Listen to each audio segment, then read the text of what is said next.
It's about time. It's a groundbreaker. Very strategic. It is significant. No, I'm just excited to see this report. It's a win-win. It's going to be a game changer. So the long and short of this idea that began to play out maybe 3.5 years ago, and now we are about to celebrate, is a confluence of brand as a craft and women as a passion. So what was important for me at the time was to identify, crystallize the idea, identify a partner that I could execute, because I realized this was much bigger than BSD Group had the capacity to employ. And I knocked on the doors of an excellent partner in Ipsos, who immediately understood the idea and decided to run the full marathon with me. I want to celebrate Ipsos because when I first knocked on their door, their CEO, Chris Githaiga, opened a door wide and he said, "Come through. This is an innovative idea, and because it is innovative and social impacting by nature, we will support you." Leveraging two big brands, it brings in the brand understanding. It brings activations, and also when looking at how to take things to market. Well, Ipsos bringing the research. We seldom have access, if any, to scientific evidence of women as consumers.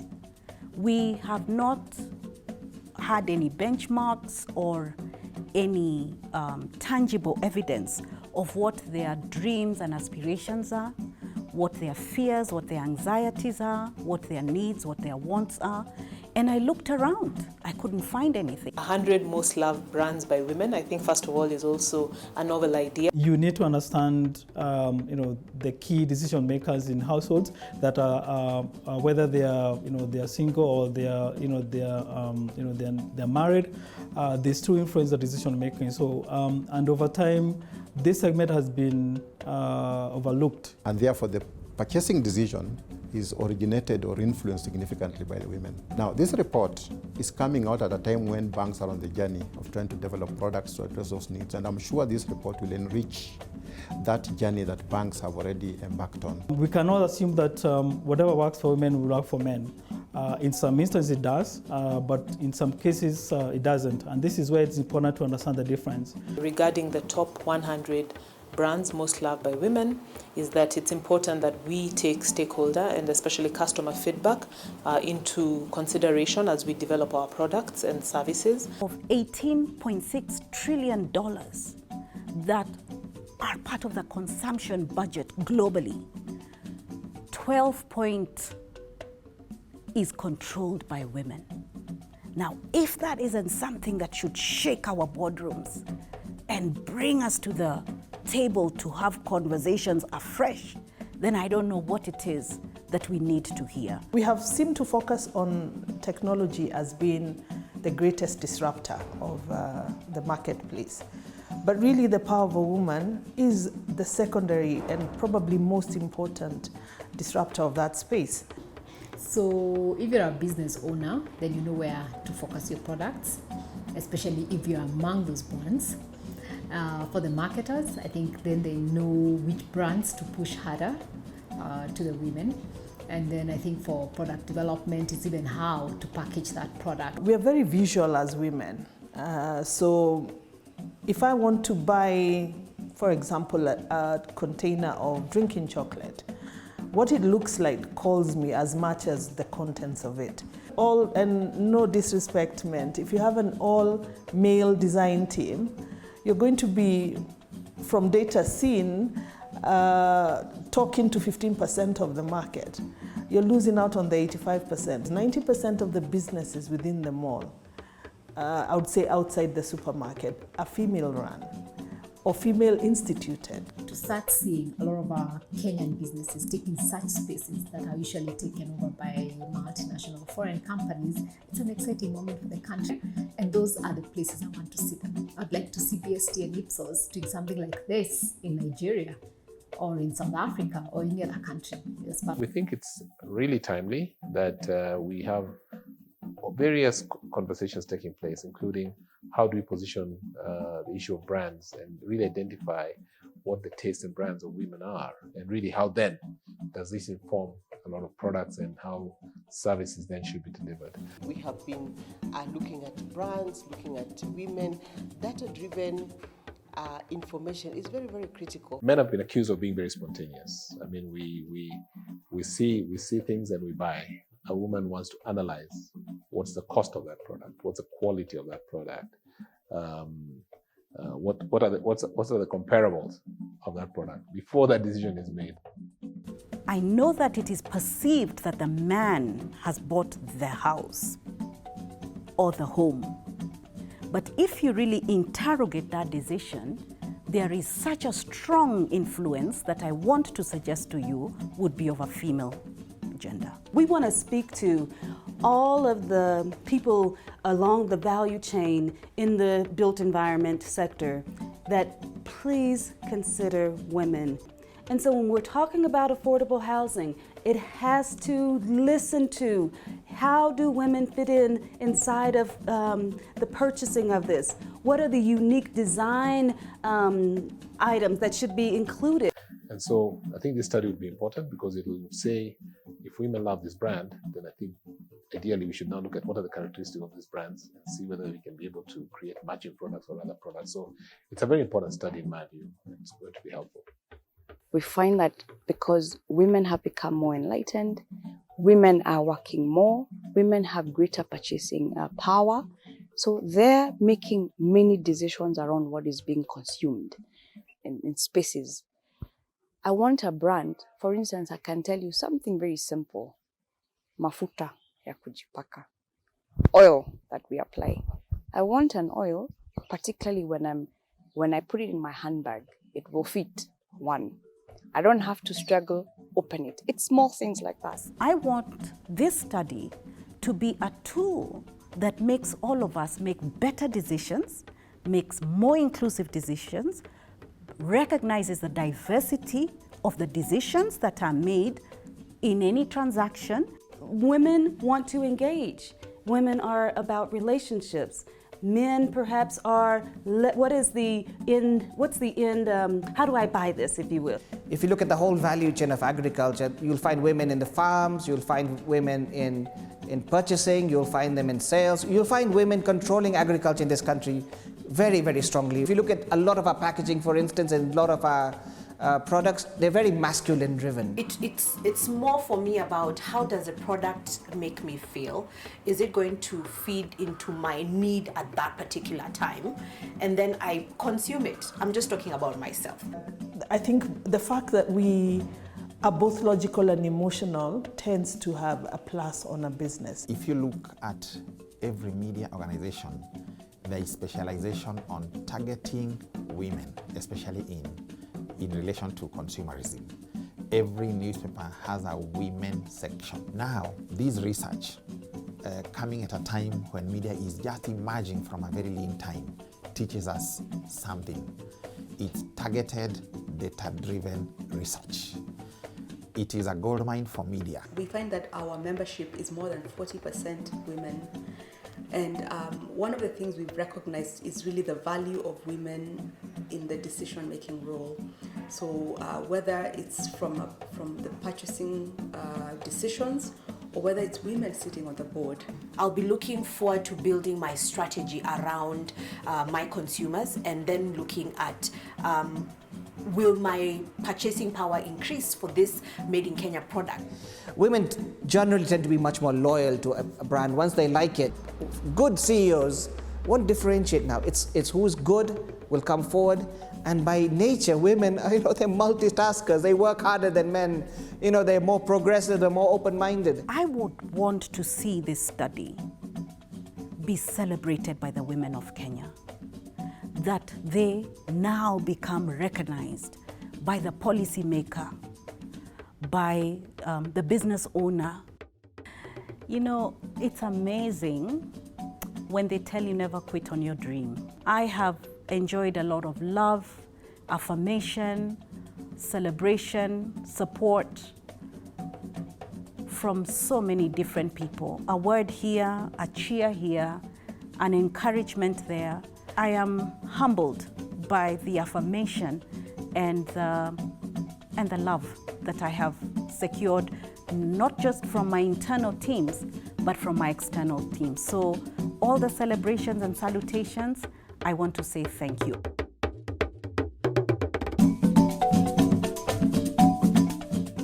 Good evening, ladies and gentlemen, and good morning to those of you who are joining us from the Big Apple in New York. Welcome, karibuni sana. That's how we say welcome in Swahili from here in Nairobi, Kenya. But I'd like to request for those of you joining us in the room, if you can please rise as we observe the national anthem of the Republic of Kenya. Thank you.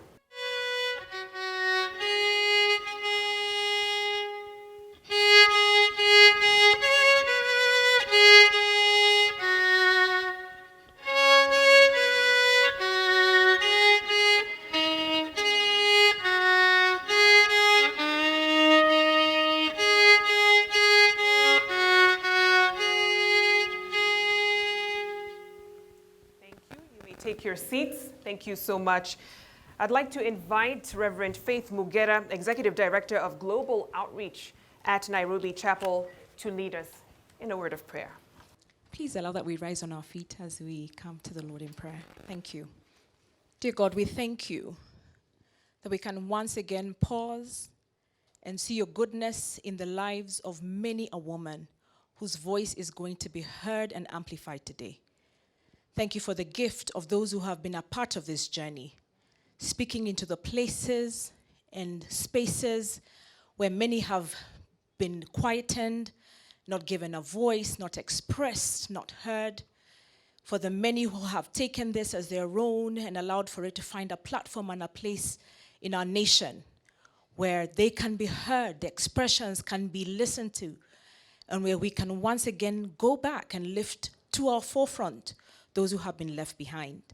Thank you for the gift that has been this work, the sweat, the hours of hard work, the data collected, reviewed, interpreted, presented, those who would be tapping into it, from government to corporate to private sector and all the other places where this will find value into speaking into the lives of many women and their families through this nation.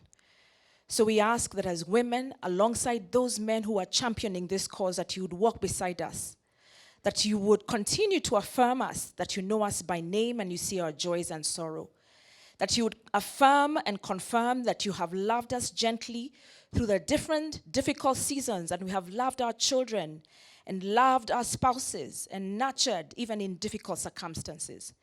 That as women, you'd give us understanding and patience in a troubled world, that you continue lightening the responsibility to care and to carry new life, that you would release us to run and to dance and to sing and to create, that you would craft our sharp minds so that we are able to be problem solvers and see possibilities for our nation and our communities, that you'd affirm our desire to live our lives to the full, to embrace your love for us and extend grace to others, that you'd continue giving your life so that we can walk in freedom and continue to enjoy the joy that you give to us as women in the context of family, in the context of relationships, in the context of hard labor, in the context of work that is rewarding, in the context of building our nation and the things that we know we have been called to.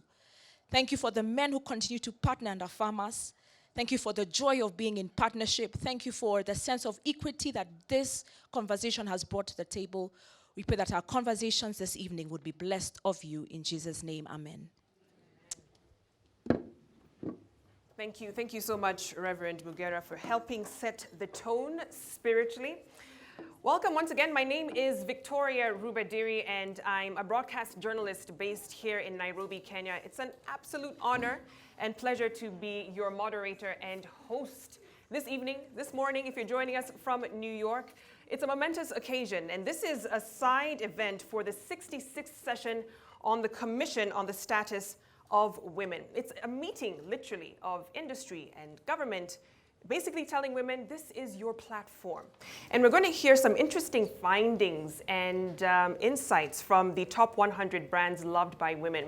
I think this is a groundbreaking study that was launched last year, second round, where we're telling women, what do you want? Where do you spend your money? And how do we speak to you? How do we speak your language? And I hope throughout the conversations and the discussions and the speeches that you hear that comes out clearly. We have some great sponsors and partners who've come on board to make this possible, and I'll be remiss if I did not recognize them. We have BSD Group that literally birthed this whole process. Ipsos as well, that was the group that did the research. We also have Safaricom, KCB, the Ministry of Gender as well, that came on board to support this whole process. But we're also grateful that you joined us today as well. Your presence is much, much appreciated. And hopefully this helps you see the women in your lives as well. This is not just about government and industry saying we see you. Hopefully you recognize those special women in your life. Now, at this juncture, I'd like to invite our first speaker for this evening, and that is Ms. Verity Mganga, Director of Policy and Research in the State Department of Gender within the Ministry of Gender. Round of applause for her as she makes her way out.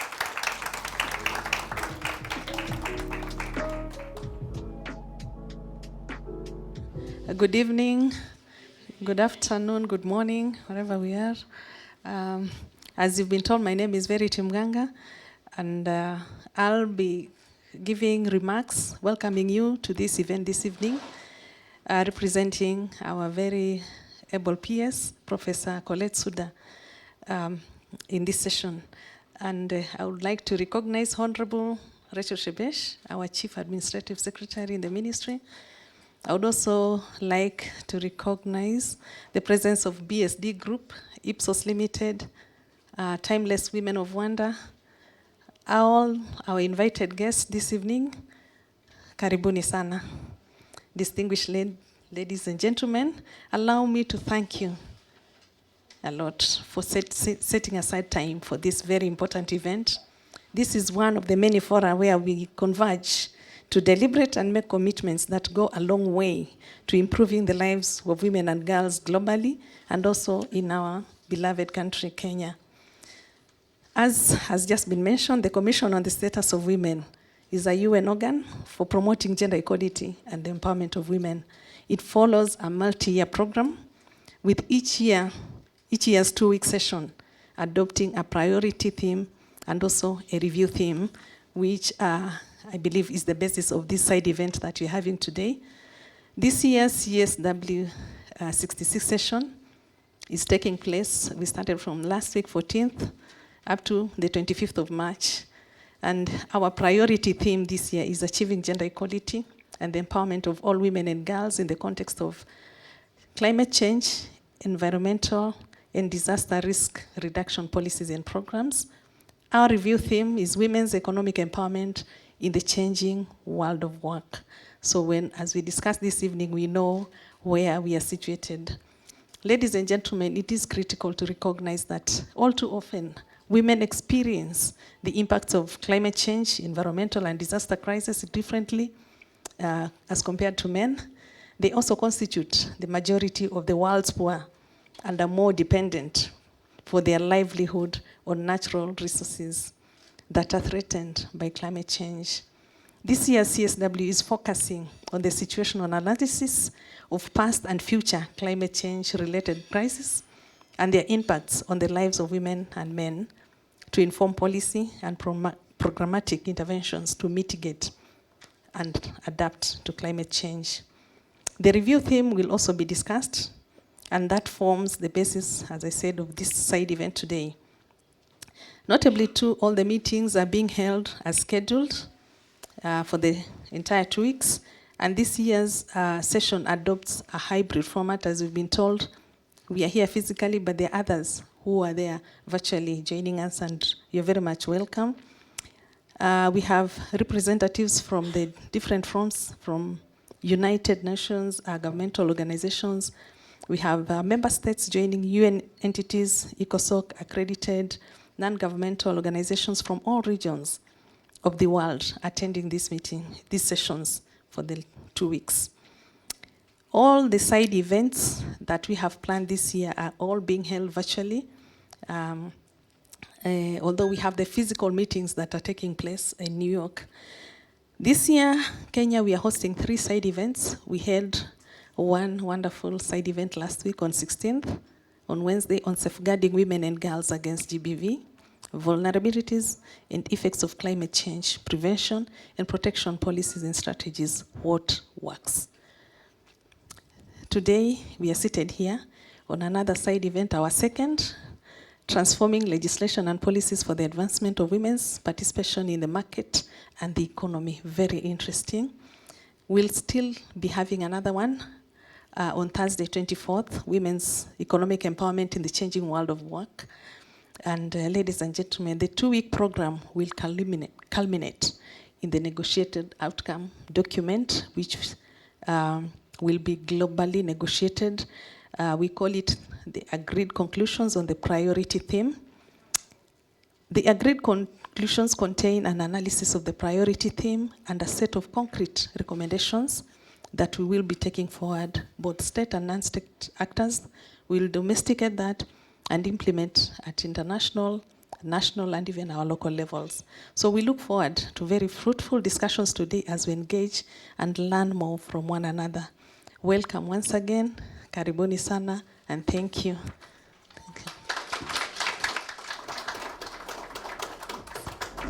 Thank you. One more round of applause for Verity,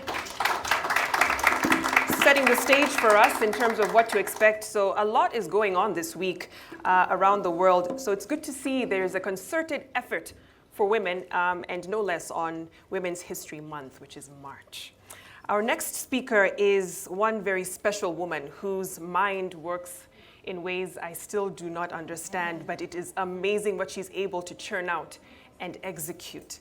Ms. Eva Muraya, founder and CEO of BSD Group, who will tell us more about what we can expect from tonight's report launch. Round of applause for her.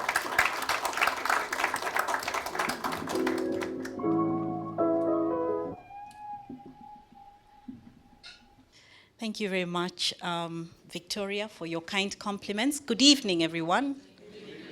Good evening again. Happy International Women's Month. Are we breaking the bias? Let me see. Are we breaking the bias? Wonderful. So tonight, I want to honor Cabinet Administrative Secretary in the Public Service and Gender Affairs, Honorable Rachel Shebesh, who tonight represents a dear woman we hold in high esteem, a supporter of BSD Group, and indeed much loved Cabinet Secretary, Ministry of Public Service, Gender, Senior Citizens Affairs, Special Programs, Professor Margaret Kobia, who you represent tonight. Our partners, led by Chris Gedaiga of Ipsos, industry leaders present, and I want to recognize my chair of KEPSA, Flora Mutahi, Jeff Odundo from the Nairobi Securities Exchange, development partners. Tonight, I want to recognize Anna Motavati, who is the country representative for UN Women, our online community, and many of you participating in tonight's event because you are part of CSW 66, all our invited guests, our sponsors, Safaricom and KCB, ladies and gentlemen, can I say good evening again?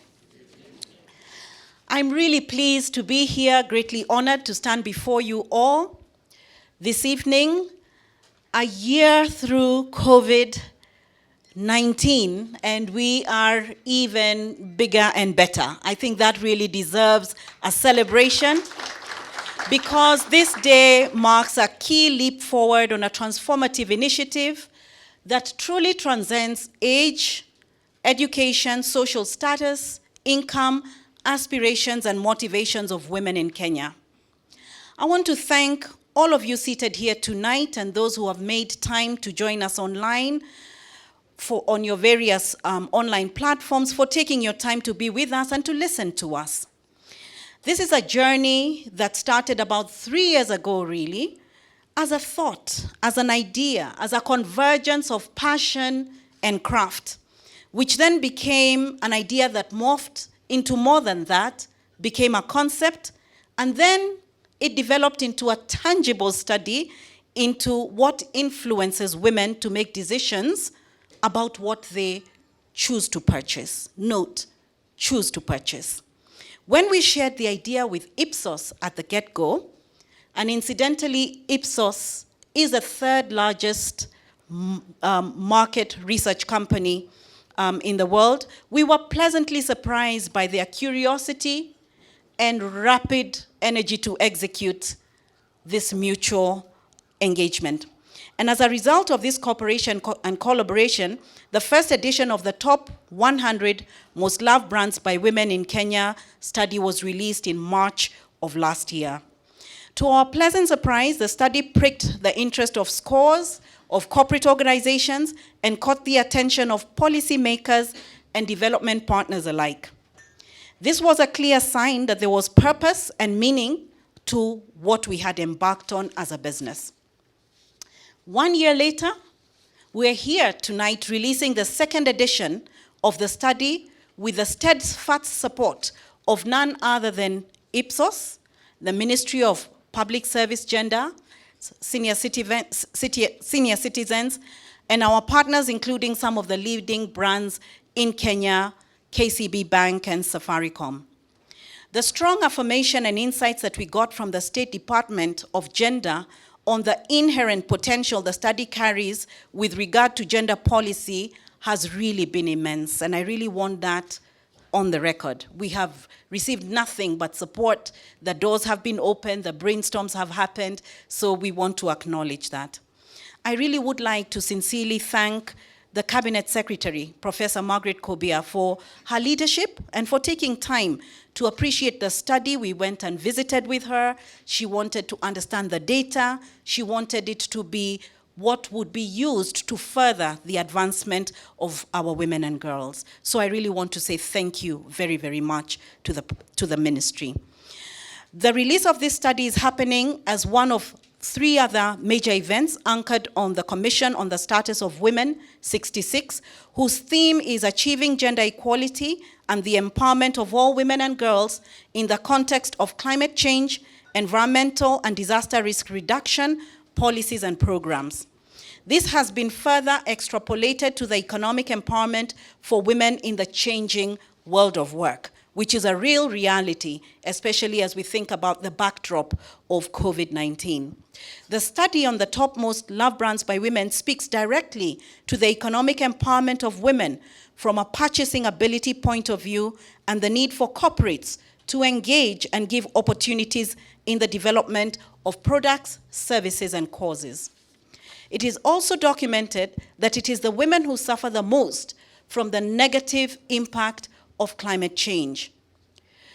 Women being the primary caregivers in the home setup, things like the shortage of water, lack of wood fuel, drought like we are experiencing in many parts of Kenya today. I think at the last count we were looking at about 22 counties. Women are severely affected. So the significance of this study, therefore, is the opportunity to contribute to inclusive formulation of gender-inclusive policies at both corporate, non-state actors, and government levels. Ladies and gentlemen, branding is our business at BSD Group. BSD Group is a business and brand advisory and communications agency using a unique set of principles and tools so that we are able to amplify, articulate, and position brands to fully exploit their potential. By releasing this study, BSD Group and Ipsos seek to meaningfully contribute to the conversation that seeks to advance women's participation in the market and economy. It is our hope that the findings therein will also further strengthen evidence-based policies aimed at promoting inclusive brands and services. Women have for a long time been an integral part of our developmental agenda. Today, women account for over 65% of businesses although mainly in the SME sector. Therefore, it is evident that creating equal opportunity can generate more employment and uplift the living standards of Kenyans. Integrating women and empowering them through financial, social, and economic inclusion is key to improving competitiveness and growth. The study shows that majority of households in Kenya are led by single women, single mothers, or women in a family setup. 53% of the women are educated beyond secondary school, 58% were earning some income, and 63% fall in the middle class. And I want to say that this has been informed by the study that happened a year ago, and perhaps tonight as we release the rankings, some of these insights will have shifted or become a lot more pronounced. International research group, consulting group McKinsey avers that if women participated in the economy on the same basis as men, it would add nothing less than $12 trillion, or at least 11%, to the 2025 annual global GDP. This far and wide translates to developing more products and services, therefore, that meet women's needs. So we will be looking at which channels today's Kenyan woman gets her information from, what income levels actually mean to the choices she makes, and why brand love and brand loyalty is very important, therefore, for product development. The study will also demonstrate how much companies benefit how much companies stand to benefit from investing in women leaders, women employees, entrepreneurs, customers, and community partners. From the study, it also will emerge that there are challenges that women are facing today that could slow down the gains that have been made over many years.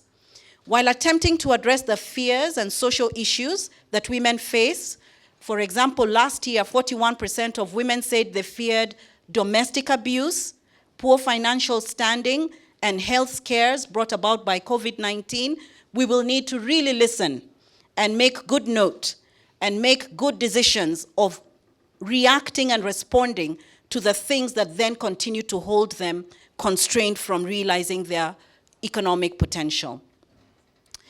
One of the most recognized and leading women lights, and I'm proud to say Kenyan, our environmentalist, global icon, Nobel laureate, Honorable Wangari Maathai. And if you didn't know, the Wangari Maathai Day is actually in the International Women's Month. It's on the 3rd of March.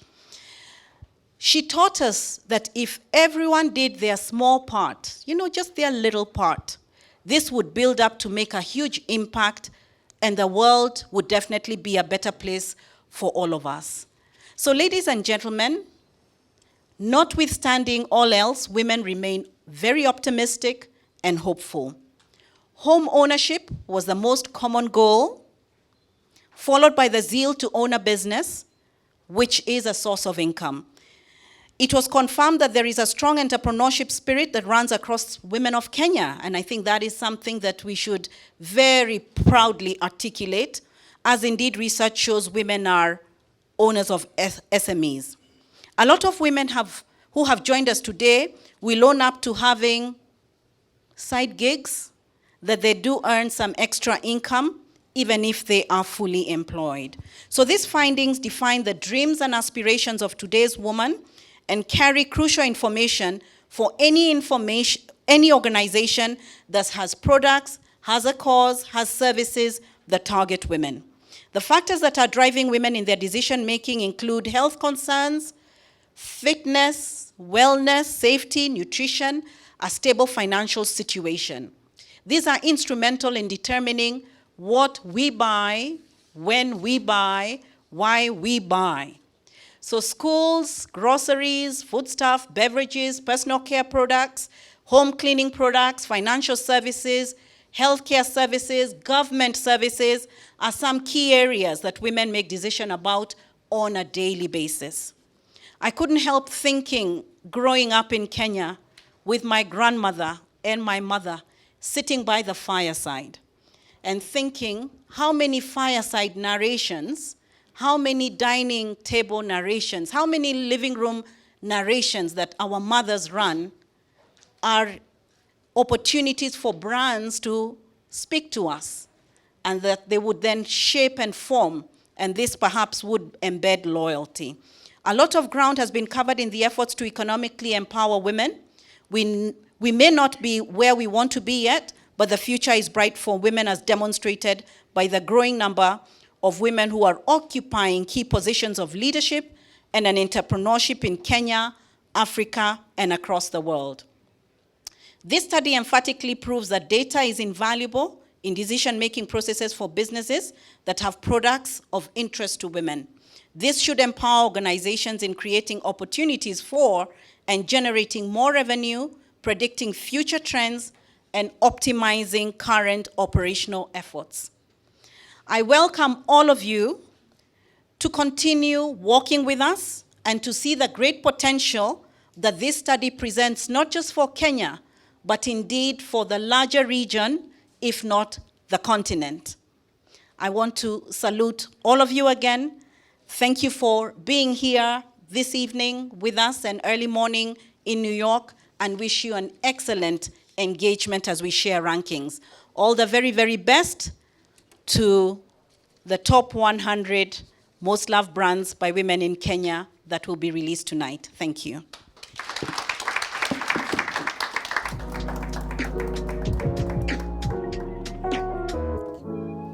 One more round of applause for Eva.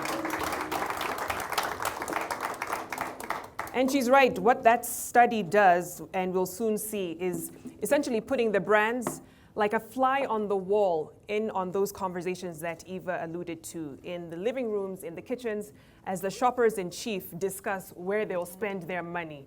So this is critical, and I'm so excited to get into it, but we won't get the numbers just yet. I'm looking at Koi, who has the numbers with her. But first, we have to hear from her boss, Chris Githaiga, who is the Ipsos country manager, to make some remarks. Let's invite him with a round of applause.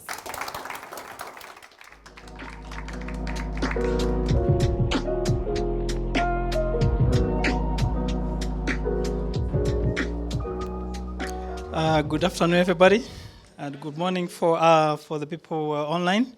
I'm glad to be here. This is the second time we're here. The last one we had was in the morning, so we decided to have it in the afternoon. But in New York, it's the morning, so I think we are consistent. So I'd like to recognize our chief guest, Honorable Rachel Shebesh, our partners, led by Eva.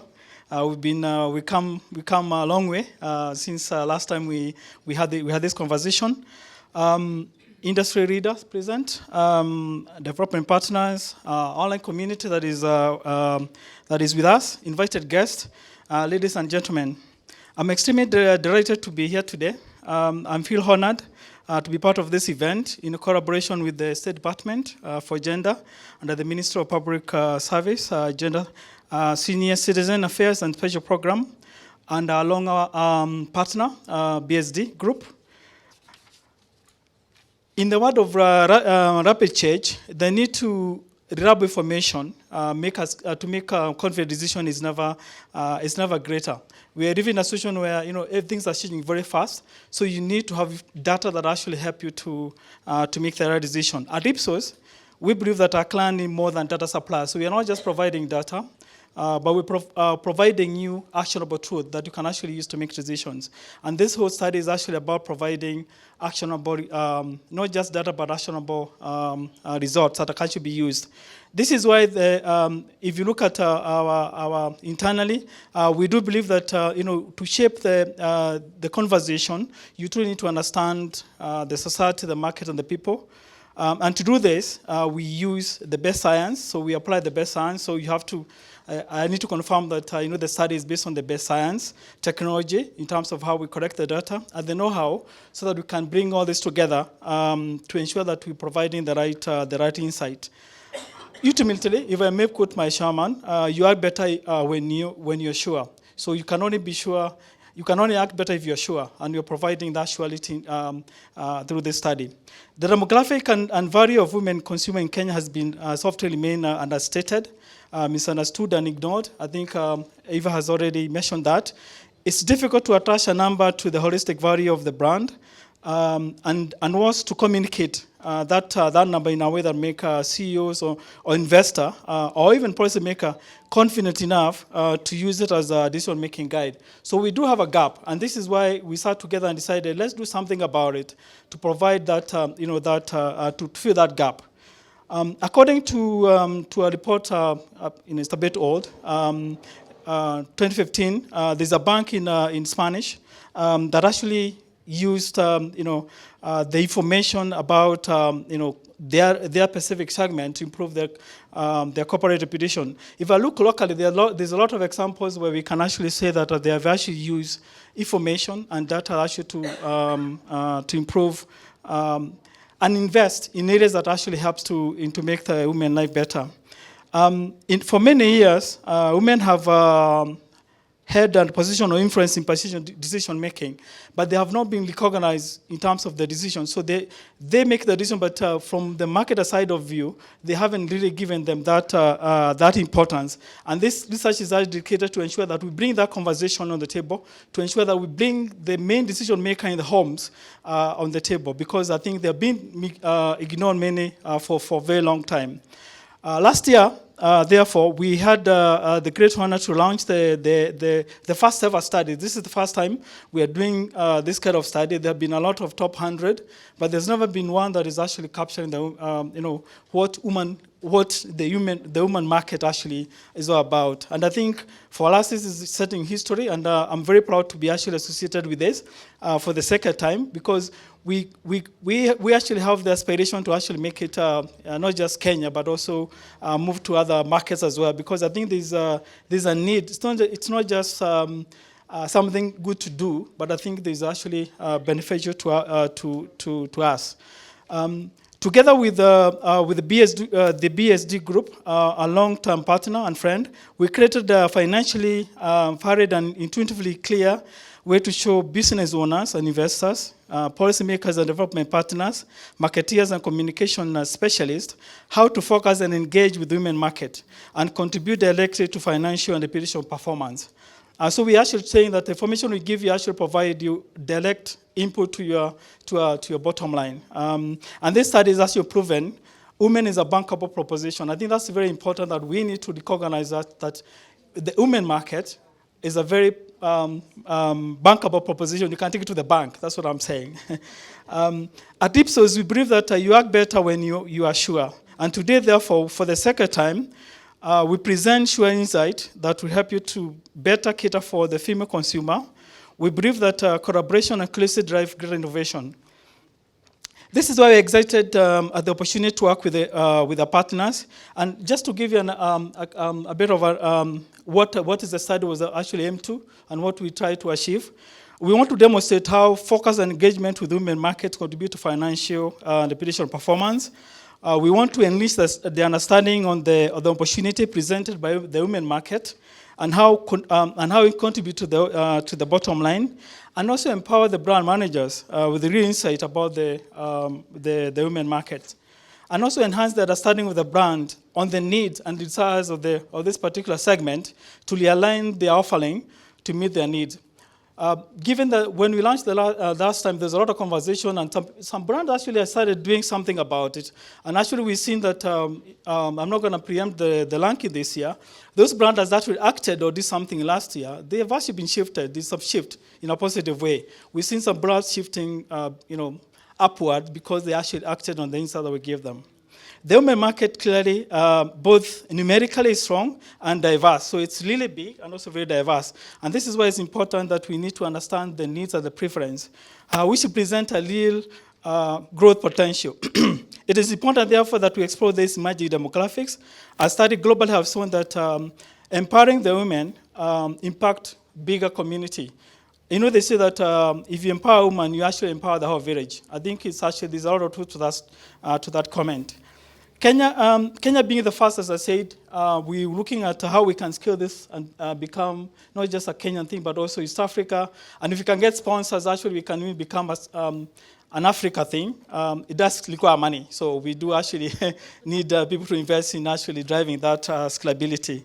So, ladies and gentlemen, in line with this year's theme of gender equality for sustainable tomorrow, we choose to advocate for better tailored services and courses and products for women, and also, more importantly, single-mindedly focus on women and bundling the implied and implicit constraint for better access, as this is smart economics.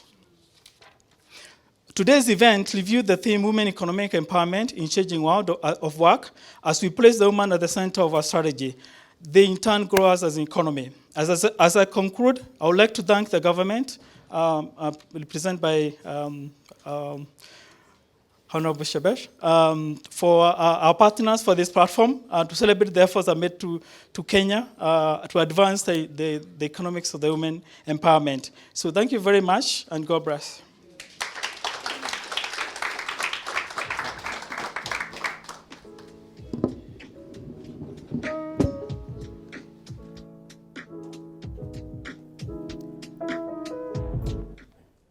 Wakenya kila siku twajitahidi, twaangalia kesho kwa matumaini, tukijumuika pamoja, kuwasiliana, kutimiza malengo tunapokutana. Ni muda mwafaka wa maisha, kukiwa na njia mpya za kuungana, ambao mnaleta imani ya kufikia yasiyowezekana, nasi tukiwapa mtandao wenye uwezo wa kutimiza hayo. Gundua mazuri kuanzia leo, timiza enda ufikie upeo, anza safari ya kuweza. Karibu to a world of possibilities. Mwelekeo ni internet, ni internet. Mwelekeo ni internet, ni internet.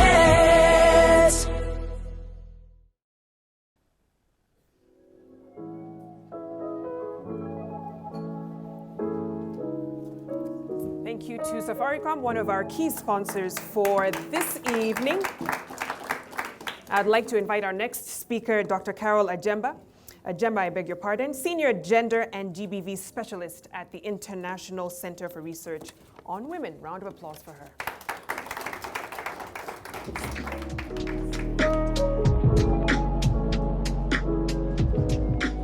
That's an honor, just being, given this privilege, and I was wondering how comes that privilege. Yeah, so ladies and gentlemen, just acknowledging the protocols that have been mentioned here before. I'm Caroline Ajemba with the International Center for Research on Women. And as I stand here, for me, it's about just reflecting on women having power, a voice, and a choice in the market. And this kind of conversation really brings us to a point of knowing that it's not a group you can ignore. And just reflecting on the social media engagement, when you find, quote unquote, a particular woman is dissatisfied with a product, you always see the companies quickly reacting. And I think it just resonates with what Eva has said, given the last year's findings and how then that also helps to shape the discussions. So it's my great pleasure today to represent the International Center for Research on Women. This particular event, as has been mentioned, is the second of the 3 events we are hosting as a country in collaboration with the State Department of Gender. So we are quite honored, Madam Kassa, because this also is not just a second event, but it's also one of those where the government has really demonstrated partnership with the private sector. And for me, that's really commendable, because you're coming from a space whereby it's all about collaboration and partnership, and also bringing to the fore the investments of data. So it's not just about Ipsos having done this study, but looking at the place of data in trying to advance gender equality agenda. Minus the data, then we will not be able to make meaningful investment. So this really is a commendable initiative, and we are glad that the BSD group was able to put this together. So thank you so much, and Ipsos for also championing this particular call, because I believe it's on the basis of the credibility of the data that they produced last year that we are having this conversation today. So we are really glad to be part of this conversation. And as I would say, is women and girls really constitute the largest proportion of the population. And as such, a great influencer within the ecosystem of decision making. At the household level, we know even if they wouldn't have that voice, in terms of the decisions that are made, really we can't ignore. And the decisions are around the kind of product to be purchased, the brand, the quantity, and even just looking at whether the brand speaks to they as women and the households that they serve. So those are the key things that we are looking at this morning and evening for some of us. So we can also not continue to overemphasize the existing gender inequalities and how these continue to disenfranchise the women. And this is observed from a point of the inequalities in accessing information, in accessing services, in accessing the skills that are required to generate some of these brands we are talking about, resources, decision making, and even influencing the market trends. So if we are able to shift this discourse for women, then we'll be able to see more of these women being able to influence the brands that we will be made mention of today. And it is said, and I remember in one of the clips that Joe had projected earlier on, that men are mission and task-oriented shoppers, while women are more likely to be discovery-oriented with focus on the outcome. So if your outcome is to save or to stretch that shilling further, then that is what will guide your decision. If your outcome is on a product that will last longer in the house, then that is what you will go with. So there is a goal that guides the decisions of these women. So businesses and investors really, who are not intentionally investing with a gender lens in mind, are missing out on the significant impact and business opportunities that are out there in the form of women and girls. So some of the factors that really influence women's preferences on certain brands and services include loyalty. That has been mentioned. And I think if I ask in this group, there are some of us who are using products, not because we made the decision, but because someone else in our line made that decision, and every time you go to the shop, they'll tell you, go and buy this one. And we've continued with the same trend, loyalty.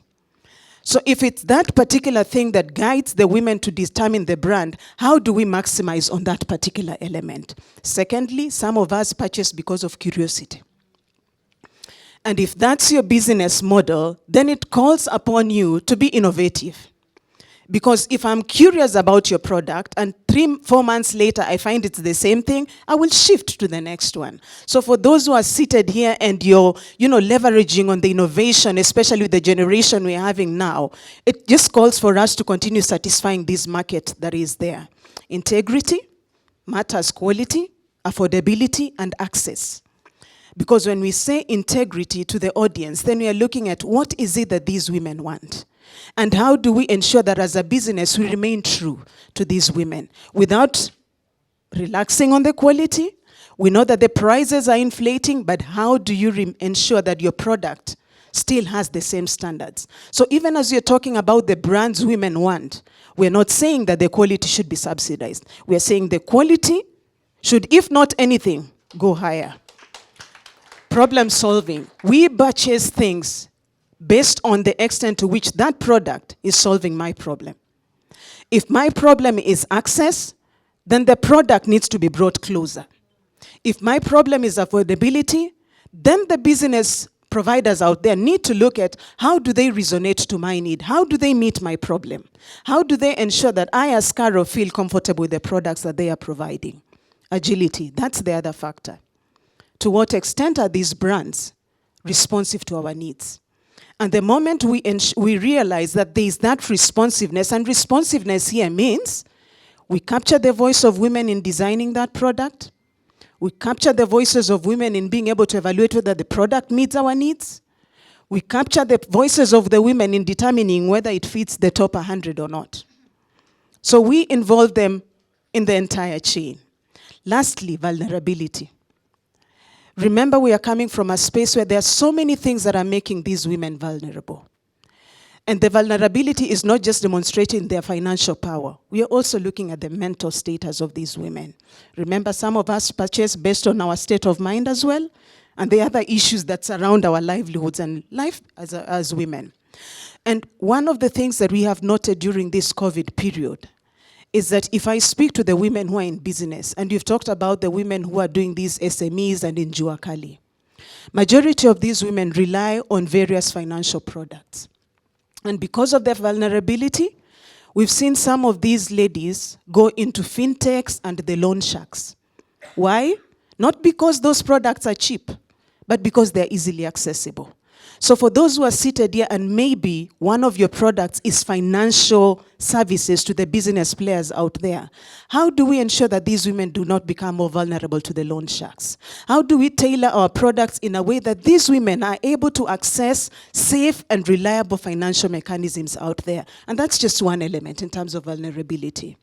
So the results of the study that is to be disseminated today basically are useful to help inform the customer preferences and the consumer behaviors, and hopefully push companies to embrace emerging trends while leaving no one behind. It is therefore imperative for companies to invest in gender-smart solutions or innovations that are inclusive, sustainable, and respect the dignity of all. COVID-19 has brought to fore the place of e-commerce in business, but this calls for authenticity and sensitivity to clients' choices. We know within this space we've had people who order things online. You order for blue, but you get a yellow. Does it resonate with some of us? So e-platforms doesn't mean we relax on the integrity and quality issues. So women thrive through their social networks, translating into social capital. So as we diversify into technology, let's endeavor to capture the voices of these women who are consumers and also producers of some of these particular products. Digital solutions should therefore translate to optimal reach and safe platforms for women, because that doesn't advance for us to also have women exploited because we are moving into technology. So finally, we commend the BSD Group and Ipsos for being a trailblazer in this space and amplifying the voices of women as leaders, as influencers, as consumers, as designers, as innovators, into the business arena. So as we listen in today, we are really calling forward to the private sector to continue advancing equal opportunities for women. And these opportunities, we are looking at opportunities that are reflective of diversity, equity, and inclusivity. To the government, while we commend the meaningful work that you've continued to do, we're also looking at how do we translate some of the affirmative funds that we have there to be able to propel women into a better space in terms of decision making. And to all of us who are seated here and those who've joined online, it's upon us to make this space safe for women, for them to voice out their preferences and choices. Women have a choice, we have a voice, and we have power to determine who becomes the top one or who becomes X number. Thank you so much.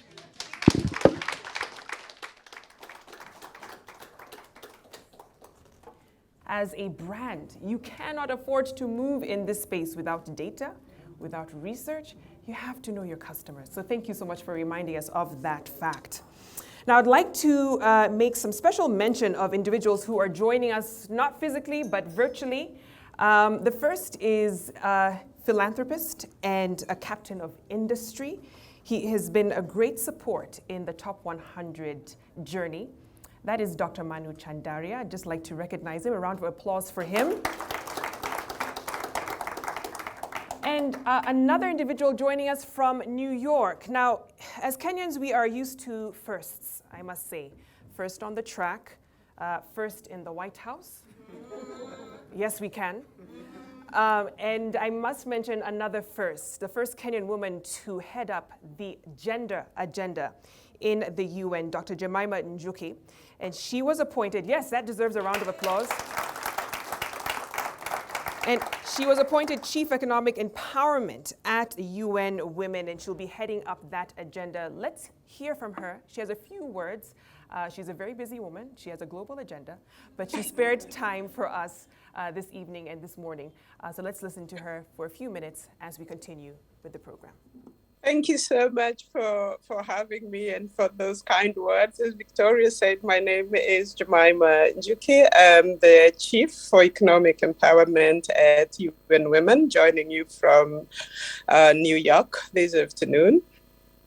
Thank you so much for having me. And first, let me just commend the partners. I've been listening to some of the speeches, and Eva was very kind to share with me some of the information from the report.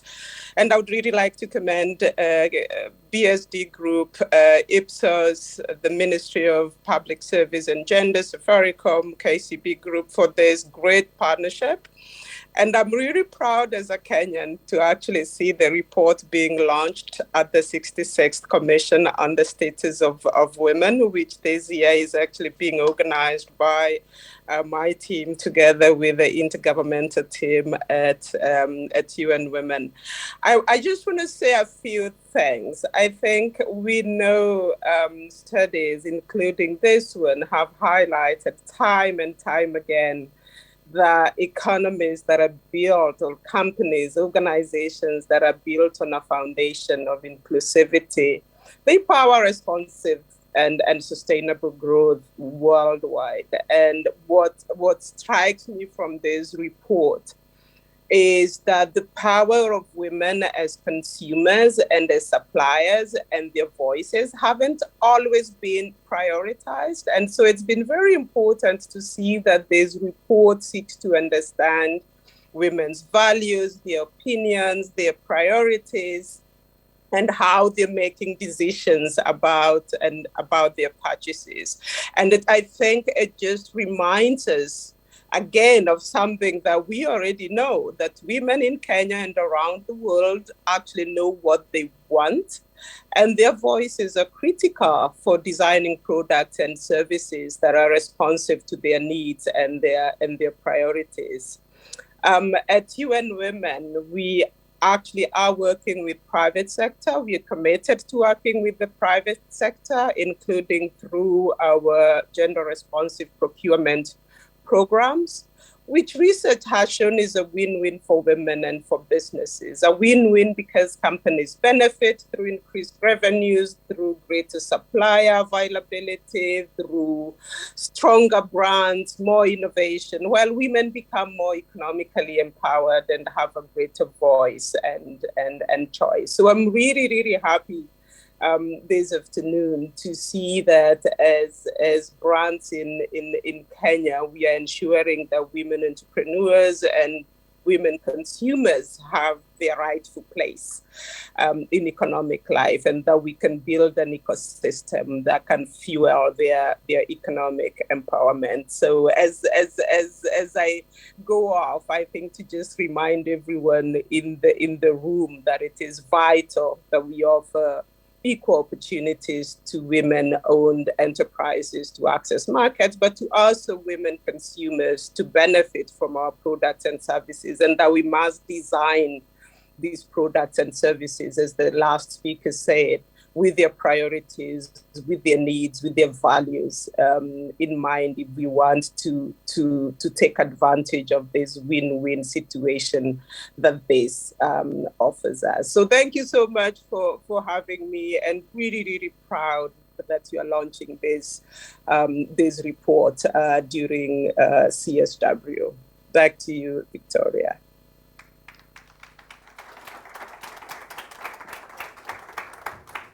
Wow, what an honor to have her grace this occasion, and what wonderful words to reaffirm the work that is being done by BSD and Ipsos. Some heavyweights we've just heard from, my goodness. And I want to continue with that theme. So our next speaker, our chief guest, who is representing the Cabinet Secretary, Ministry of Gender, Professor Margaret Kobia. I'd like to invite her, a very special woman, not just in politics, but in government and in governance affairs. A round of applause for Honorable Rachel Shebesh.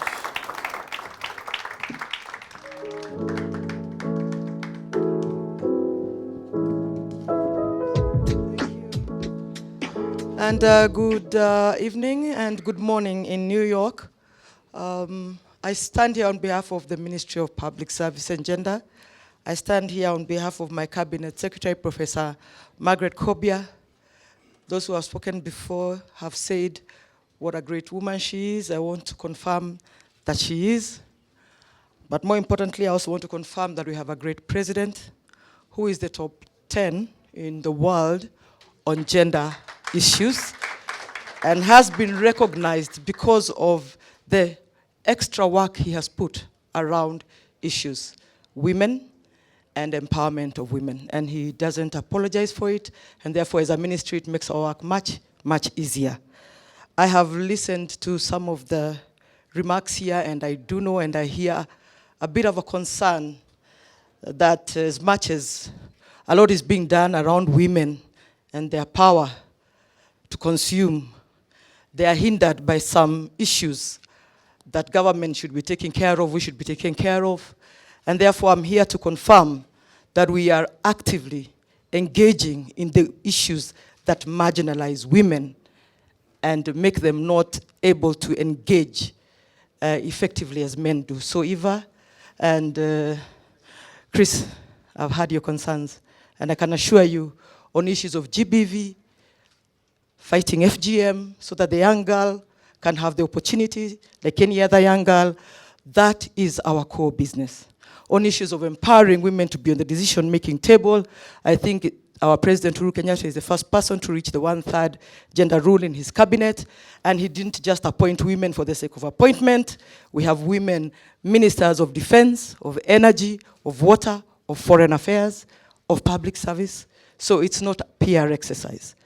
But we do acknowledge 100% that we do need partnerships like that we have with UN Women, and many other organizations, so that we are able to engage in a more concrete and sustainable manner. My CS, as soon as we came in, told us, what are those things you quote? Because we are very good at quoting. You stand here and you say, for example, 10% of the vote, 50% of the voters are women. And she said, who said? And we're like, but we say it. Everybody says it. She said, who said? And we're like, show me the data. And really, it wasn't there. It's just something you say. So in our ministry, we don't quote anything that is not in data. And that is why every time we have engagements like we do have today, that we can quote some of the things. I mean, we are very happy, and we will always show up. We will always show up. And we walk around saying, oh, you know now, and you know, we've done it also with the Nairobi Securities Exchange, the time that they were honoring the women who are also recognized in the private sector, if you remember. We quote that all the time. I'm quick to quote the banks, and but it's not us who did it. It was yourselves. And of course, when we come to branding, and KEPSA, who we work also very, very closely with, and we thank you, KEPSA, for being almost part of our ministry in terms of empowerment of women. I mean, anything we need, we are like, KEPSA, we need a bit of information. Engineers, women, where are they? How many? Where can we find them? And we are not embarrassed to do so. In government, when you are shy and you want to pretend you know things is when you fail. So we don't do that in our ministry, thanks to the leadership of our cabinet secretary. So today, even as we stand here, part and parcel of this engagement and of unveiling the top 100 most loved brands by women, we as the ministry in charge of women, we can only hope and really hope that when these brands are unveiled, as they were unveiled last time, we see a shift in something. For us, there was shift in policy, I can assure you, and I'm sure you've talked to the CS and you know it. Because in our engagement, in our funds, and one of our officers is here, Peter, who is in charge of Uwezo, we are tasked as government to inject capital to the most vulnerable groups of women, the women at Mashinani, as we say it, the mamambogas. And as we are giving out that money, many of the times when we give it out, our biggest interest is to know whether their products will have KEBS certification, so we make sure that happens. Our interest is training them and making sure that they enter into the market. But obviously, our biggest interest is to see how then do they grow. How then do they grow? And therefore, without engaging private sector like we are doing today, we wouldn't have the right compass to follow. We would be doing things haphazardly. So since, as I said, we are great with partnerships, we engage KEPSA a lot, we engage Chamber of Commerce a lot. Of course, we work closely with the KEBS and any other body that helps us to ensure that the money that government is putting, which just by the way, since our independence, in the tenure of Uhuru Kenyatta, and in the tenure of Professor Margaret Kobia, we have never given out as much money as we have at the grassroots level as we have at this point. The president also went out of his way to engage private sector in terms of banks on the SME, and you know it. And we have gotten into good partnerships where women in SMEs are getting, support to grow their business. But grow your business, how? Following which laid out path that we can almost say, if we show them this path, then we are sure they're going to succeed, is the reason the ministry is here today, and will continue to be engaging in these very important innovations and data collection, as we are saying here. So as, if I speak more than that, and you've had a lot of data discussed here, and I said it's not ours, my speech only has what they said, which means I just said, okay, that's said, that is said, that is said. I said, that obviously it was not our data, it was yours, so of course you have first bite on it. I will not repeat it. I will just say that I agree 100% that if we do put that extra effort, if we put that extra energy in women, in the consumer world, I truly know we will have a revolution in terms of growth of the consumer world.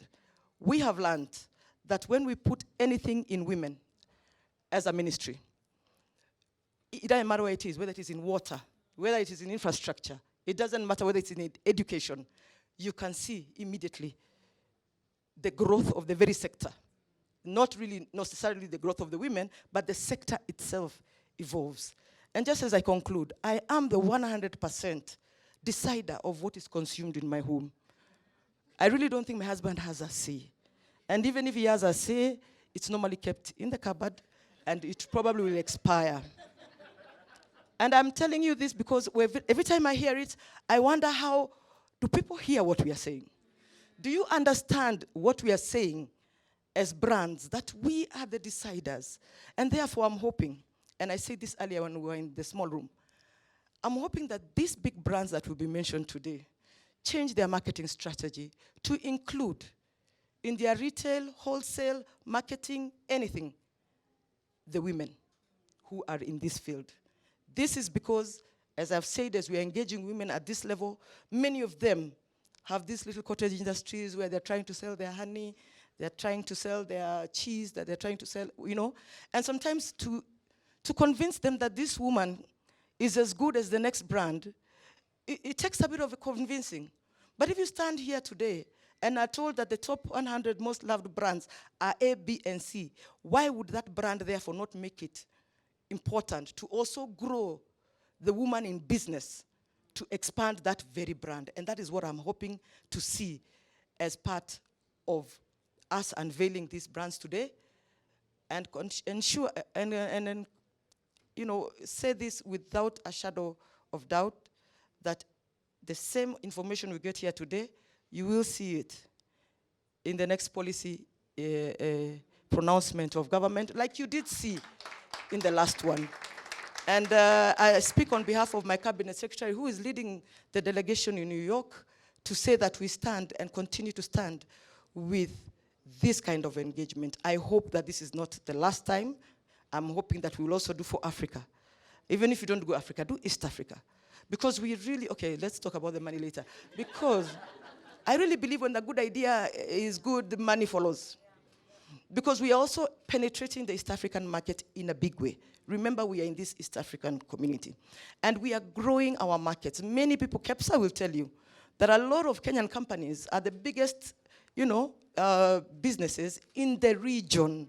And so therefore, this is something we can escalate to the region so that we open up our markets for our women up to the regional level. Mungu awabariki sana, asanteni sana.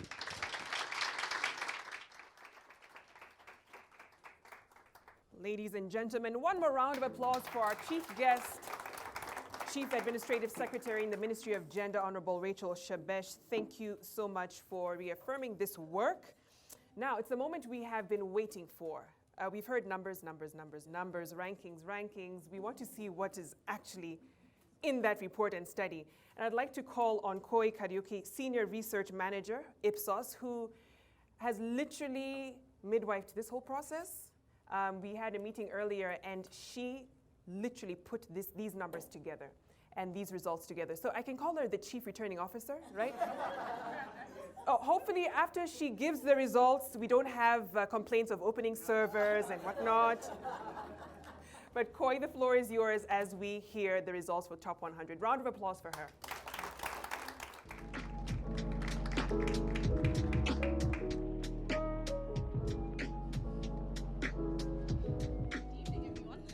And good morning, wherever you may be, good afternoon. As I said, my name is Koi Kariuki, working with Ipsos, and just glad to be here with everyone here, just listening to the speeches. I'm like, oh yeah, this is why I do work. So it's a really good feeling to be up here. So my job really is just to tell you about how we did the research, give you a few tidbits that's about what's been happening, what the changes have been, and then we see the rankings and see what brands you think actually made it to the top 100. And I want you to just kind of look at the kind of themes that are coming out, which industries, which categories are really important for women. And is that something that you actually thought about before you saw the rankings? So I'll just, thank you very much, team. I think we can move on to the next slide. So basically the study that we did was a national study done across Kenya. You can look at the various regions that we targeted. So we wanted to make sure it was as representative of women in Kenya as much as we could. And we were able to weight the data back to the population of women, which is 18 years and above, which is about 13 million women in Kenya. The results you're seeing today reflect that population, 13 million women in Kenya. You get to see exactly what they feel, what their psyche kind of represents, and what brands they actually use. So we were able to actually look at it not just at a total level with the regions, we were able to look at it by different parts, whether it's urban or rural, different age brackets. So, we're not just looking at it at which is the topmost brand. If you want to look at a particular subset, you can actually go down and say, okay, what is the youth, the Kenyan woman youth actually thinking? And what is actually influencing her? And I like the discussion we had about policy. How do you actually make sure you're targeting your policy to the right women and to the right demographics? On the next slide, please. So what did we actually capture? So we had 3 pillars in our study. And our study is very interesting in that it's the first time we actually did this kind of research, or it's the first time anyone has ever done this kind of research. So we really needed to understand who is the Kenyan woman. So the first pillar we looked at was her demographics. So your normal things, her age, her socioeconomic class, where she based, her occupation, education, etc. But then we wanted to go and say, okay, what is it that actually drives her? So we're looking at things like her dreams, her aspirations. What has she achieved and what does she deem an achievement? What are her worries and her fears, and are we really speaking to them? Her day-to-day challenges, what drives her? And we added a question or two actually in this round just to look at what is important for her when it comes to the issues that elected officials should actually speak to in the upcoming election for Kenya. And the last thing, and the last pillar was her behavior, and this is where we look at, okay, what are her media habits, her preferences, which categories and services does she interact with? Is she a purchaser? Is she an influencer? Or is she just a consumer? And if she's a consumer, are we actually growing that consumer base? Which means it's very important for us to connect with her at that level. And obviously, lastly, we ask her, what is her most loved brand? Yeah? And why does she actually love it? So I think let's go into some of the findings. At a very top line level, what we found, and I think it was Dr. Gemma who spoke about it. In fact, I thought she was actually reading my report. When she was speaking, I was like, oh my word. But we just look at what are her dreams and aspirations, and what really came out as her top 5 key dreams or aspirations. What buckets do they fall into? Number 1 is finances, right? Is that something that you thought about? Women's dreams in Kenya are centered around finances. And this is very consistent, last wave, this wave. And that entrepreneurial spirit, when we look at the data, it's very much expressed. So again, I'll be really targeting her in that space. And it has increased. More women in Kenya have financial related dreams than they did in the past year. Maybe there's that kind of sense of confidence. We've seen the economy recover a bit with COVID. So how are we really addressing her dreams and aspirations on that front? Then we have family. And this is something that increased slightly in this wave. She's got aspirations for her family that we need to speak to. There's career, which dips slightly, but actually the two are very closely tied together, family and career. How are we making sure she's able to achieve both and marry both? The fourth one is education. And this is something that increased in the past year. What do we have ready to make sure she's able to get the education she needs in the way she needs to receive it in the context of her life? And lastly, she has her own personal dreams, which she's been able to grow over the past year, I guess, with renewed confidence with the recovery with the pandemic. So if you're looking to speak to her, and this is just more of our added question for this year, we just wanted to look at what kind of themes came up when we asked her what issues do you feel elected officials need to deal with. And you can see a lot of things really center around economy, unemployment, but we see a bit of women empowerment over there as well, water, youth, etc. So this is something that we just need to keep our eye on. It's very important, obviously, leading up to our month of August with the elections. But those are the things that are really important to women in Kenya. But let's come closer home and see what is it that she feels are the biggest issues women in Kenya actually, biggest fears and worries women in Kenya actually deal with. So on the next slide, we look at 5 key issues that really stood out in this wave and also stood out in the previous wave. But one thing that we're seeing is that over the last year, women in Kenya have become less worried about getting sick and not being able to put food on the table. So we're seeing some recovery from the pandemic, and maybe that's also in line with the ease restrictions we have seen. That said, on the next slide, we still see one of the biggest issues that women say that they battle with is getting very sick, which is quite interesting. Losing family, getting very sick, those are the things that come first before any economic-related worries. So things like not being able to put food on the table, unemployment, come third and fourth. So are we really addressing those issues? Whatever it is that we're doing in our spaces, are we cognizant that that is what her primary aim is, to make sure her motivations in life, just to make sure she can navigate? Now, on a day-to-day basis, in general, we find that domestic abuse and sexual abuse and violence is still a major issue. And it was called out last wave, I think was mentioned by some of the speakers, but as much as we're getting out of the pandemic, and we saw that really grew or increased during that time we were under lockdown, we're seeing that's actually still relevant and has grown, right? So you're seeing that domestic abuse has increased as a big worry. Sexual abuse and violence has decreased. We're seeing inequality in the workplace. Now, by getting back to work, this is a bigger issue that women in Kenya feel are affecting them, and social inequality. So these are the big things. Are we really taking care of them in the right space? On a day-to-day basis, we're seeing that aspect of social inequality and physical insecurity actually being very big day-to-day issues. And I think as Dr. Ajema was talking about, being in a vulnerable space, trying to make sure you can get access to credit, and speaking to maybe loan sharks, etc., who put them in a dangerous situation. So I think just keeping in mind that context, we need to be aware of who the Kenyan woman is and what her life is about. All right, so I think we can move on to brands and to categories and services on the next slide. And we look at what changed in the last one year.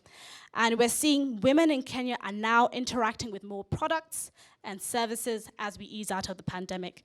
We're seeing an increased number of women who are banking consumers, who are insurance consumers. Interestingly, we've seen a slight decrease in women procuring or transacting with other financial products. We're seeing increased number of women who are using and influencing the choice of vehicles that they use in their day-to-day life. And maybe as a result, they're using more fuel products. They're using more products in the agricultural sector. There are more media subscriptions. So again, they're participating much more than they did in the past 1 year. And on the next slide, I guess there have been more social scenes, increased alcoholic beverage consumption. We're seeing spending more on beauty, on the cosmetic products. So there's that kind of, reallocation of funds, not just to your basic needs, but now you can spend more on other secondary needs. And then we've seen a slight decrease, interestingly, in the purchase of home cleaning products. Remember, during COVID, we were all very, very anxious. We were cleaning things every day, yeah? And it's quite significant, this shift in behavior, how it reflects later on. Lastly, I think there was a mention of e-commerce. We found that 45% of women in Kenya claim to interact with in the e-commerce category. And we said, okay, let's look at that against smartphones. About 44% of women own a smartphone for their personal use. Right? So I'm sure, all the mobile subscribers, or mobile providers, like, okay, so this is the space to play in. If you own a smartphone, you can now open e-commerce, so lots of partnerships need to happen on that front. And lastly, a new category that we added was solar products. We find that 52% of women in Kenya claim to interact with solar products. So again, another category that has been emerging. But one thing that we find, and it's kind of a trend that we're seeing, is, we want to ask ourselves, where do brands get it wrong? And when we looked at some of the reasons, I know some of the reasons were discussed. We're very discerning consumers. When I look at the right price, is it available, is it reliable? And literally, those are all the reasons women gave for the brands that they love. But are we just really meeting the functional needs of a woman? To what extent are we actually connecting with her emotionally? There were very few mentions of people said, this brand is caring. This brand cares for my family. It is dependable. And that's a space I think we need to move into as brands, really to reap those benefits of the loyalty and the very discerning process that women have gone through to choose your brand. So that's a space that I would implore any brand to move into. So, before we get to the top 100, we wanted to see who were the biggest movers on the list. At number 8, we have Coca-Cola, and movers we mean positively. We have Arimis, the infamous brand that has moved. Now, this is not their position.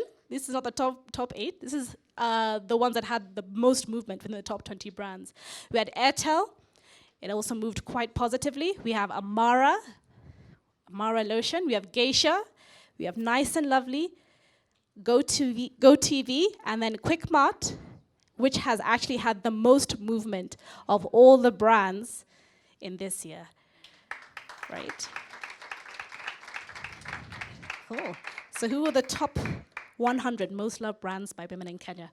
Let's hear it. Welcome to the journey into the brands that she, the woman consumer, loves. How she is the bedrock of our economy, livelihoods and lifestyles. And here's what she has to say. The top 100 brands most loved by women in Kenya 2022 edition. Proudly brought to you by BSD Group and Ipsos. Starting at number 100. Number 100. Pembe. 99. Brookside. 98. Lidl Home Cleaning Products Bar Soap. 97. Golden Fry. 96. Gucci. 95. Ketias. 94. Jik. 93. Claire. 90. Ematiha Dispensary Western. TK Agricultural Projects Equipment. Super Loaf Bread. 89. Sunrise. 88. Keringet. 87. Kisembe Dispensary Western. 85. Valon Body Care Products Petroleum Jelly. Steamer Sacco. 84, Darling, 83, Universal Medicine Healthcare, Health Clinic, Hospitals. 82, Ramptons, 78, Bosch, Del Monte, Ilara, Onja, 77, Vitron, 76, Movit Body Care Products Petroleum Jelly.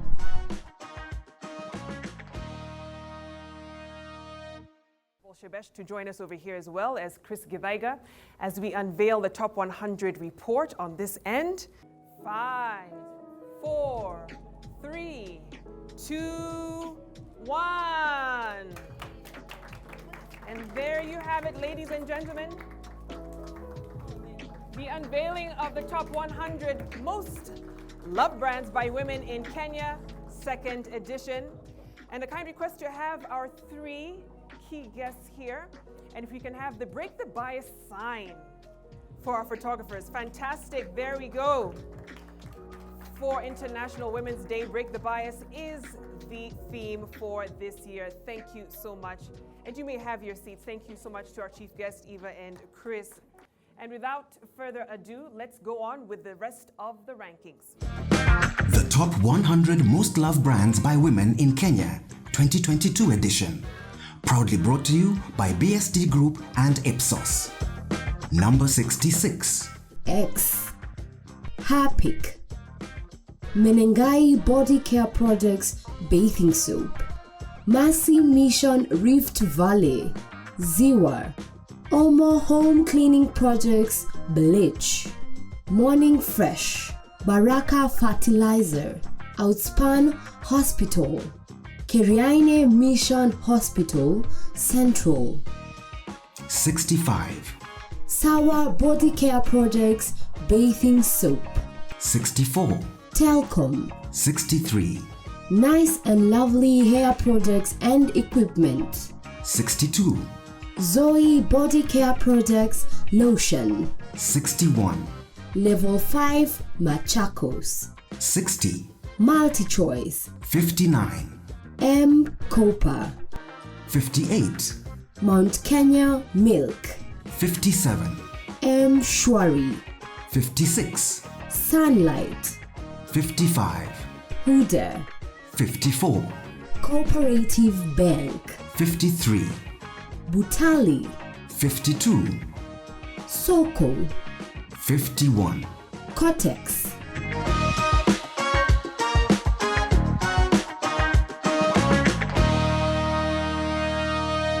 Ladies and gentlemen, the 50, at least first half of the top 100 brands most loved by Kenyan women. We're about to get into our panel discussion. I was hearing all the oohs and ahs, and I think that was my reaction to the Gucci, because I was wondering, is it the one for Sonko? Is it the Italian one? I don't know. That's on a light note. But I would like to introduce my panelists very quickly. We have Peter Lengapiani, who is the CEO of Uwezo Fund. He has 15 years experience in administration and management. He'll be joining us for the discussion. Kindly join me on stage, Peter. We also have Melissa Baker, who is the Director of Social Research and Evaluation, Africa and Middle East, Ipsos Limited. She has been working on research and evaluation across a range of issues relating to gender empowerment across a variety of sectors in Africa for more than 30 years. And I'd like to mention as well, her late husband was a former assistant minister in the Ministry of Gender. We also have Anna Mutavati, who's the country representative for UN Women in Kenya. She's a gender equality advocate, a women's rights lawyer with 23 years experience, and has worked with UNFPA, UNICEF, UN Women, of course, and the Zimbabwe Women Lawyers Association. Joining us virtually is Rachel Muthoga from BSD Group, who will be giving us more insights on the study, and she will be linking in. There she is, looking lovely in red. We also have Jeffrey Odundo, CEO of Nairobi Securities Exchange. He is an accomplished investment banker and has been in the financial services sector for the last 30 years, holding senior roles in asset management, corporate finance and securities training.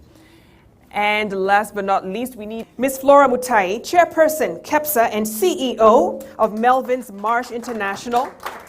Flora is a seasoned entrepreneur spanning over 26 years in the manufacturing sector with extensive local and international experience in strategic leadership, business development, and market penetration. Thank you all for joining me. When we look at the potential for women in the manufacturing sector, we've seen many brands there.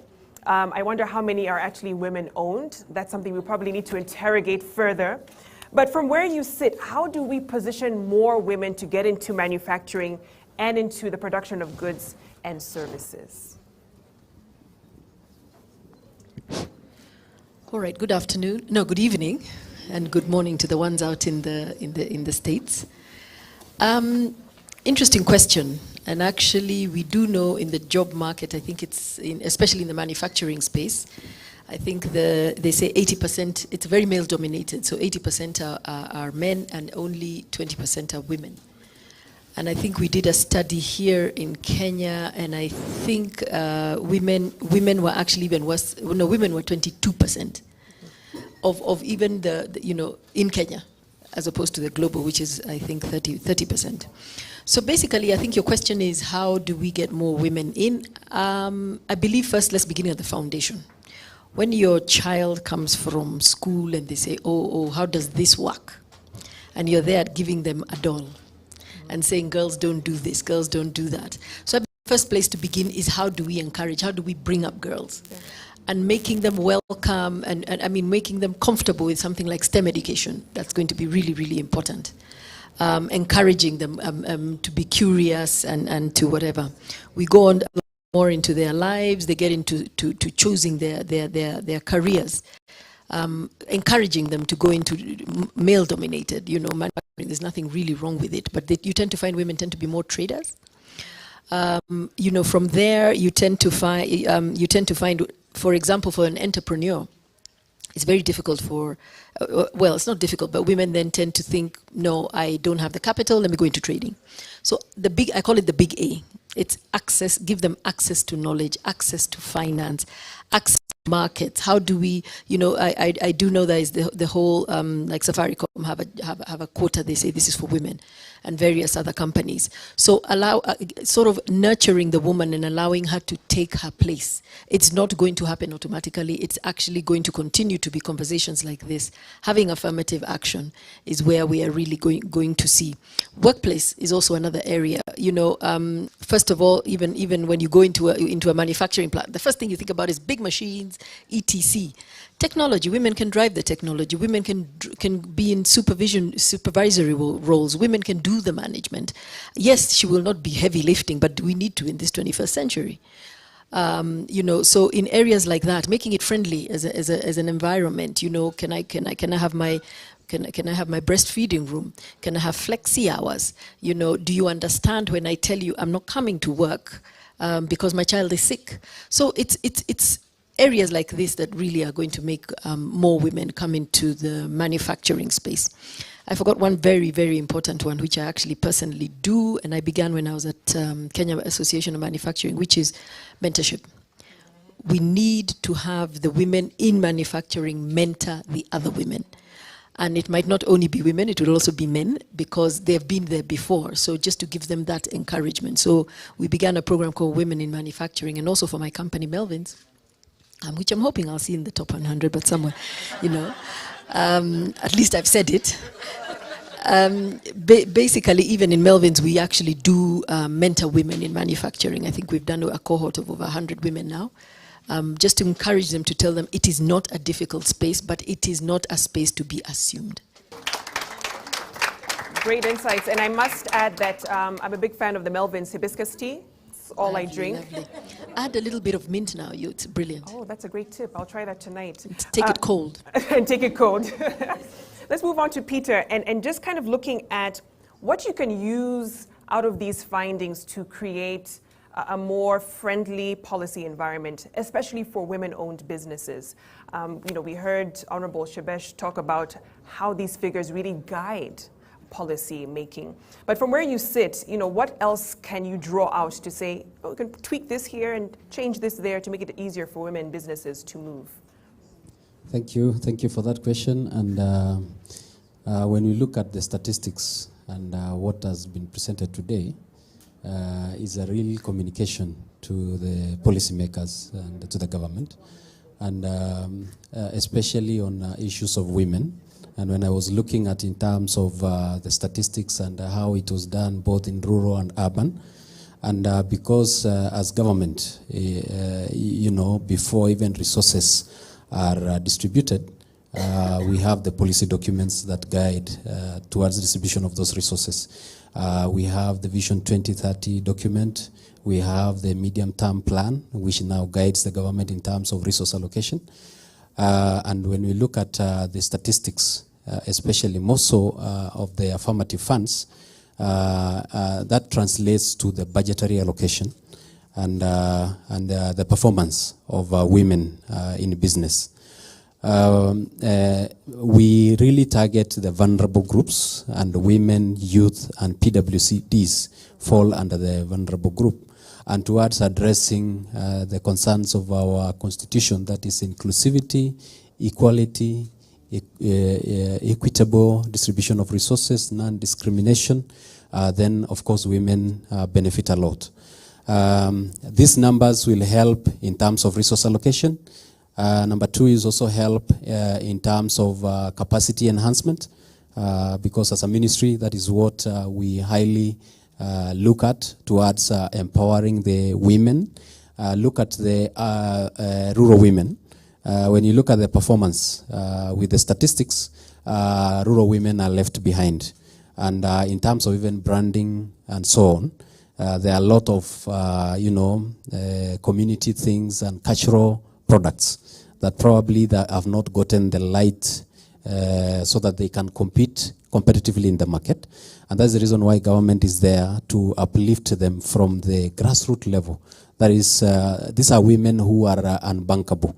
These are women who cannot walk to a banking hall and get credit. Where I sit in the affirmative fund, we provide affordable, accessible, interest-free. A woman doesn't have to walk to a bank. A woman just have to walk to a chief's office, have to walk to CDF office or constituency office, pick a form, apply, have a representative representing women, representing youth, representing PWDs. They can interact with them and they can prioritize the resources which are at their disposal. That way, we will be able to reach the lowest level, and they can easily also come up and compete with the rest in the market. So as government, this is very important for policy direction and also for empowerment of the community. Fantastic. Melissa, let me bring you in just in terms of the importance, and we heard from Dr. Ajema on, you can't do this without data and numbers, and why it's so important in how brands engage consumers. And really, if you can look back, before something like Top 100 came into this space, what were brands getting wrong when engaging this very critical demographic? Yeah, thanks for that question. Yeah, first of all, information. I've been a researcher for 35 years, so you can imagine what my answer is going to be. That data and information is really critical to getting it right for brands and with consumers.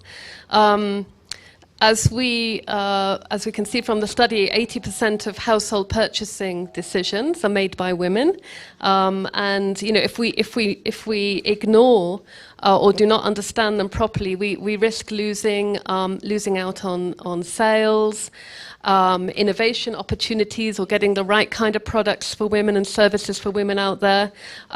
Lower contribution, of course, to the economy as a whole, and then also not having the products and services services that women really want to improve their lives. And then, of course, on the economic development side, women are critical drivers of the economy and a number of other important social development sectors. You know, we've seen that they have strong financial aspirations, but they're also facing a lot of barriers. And it's good to hear some of the things that are being done by the government to overcome those. And that is really critical for private sector and governmental, non-governmental organizations to try to overcome some of those barriers. They're also underrepresented in the formal sector at all levels of jobs within Kenya. So again, we need to look at what are the issues there and how can we get them. And to do that, we really need data and information to understand that. Women drive health-seeking behavior in the household. They're active across so many agricultural sectors.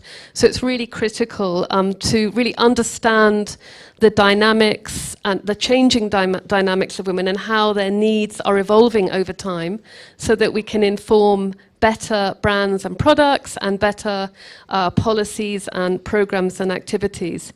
So as an example, one of the things we've found from the study is that women in employment actually enjoy the kind of flexible working arrangements that was brought about by COVID.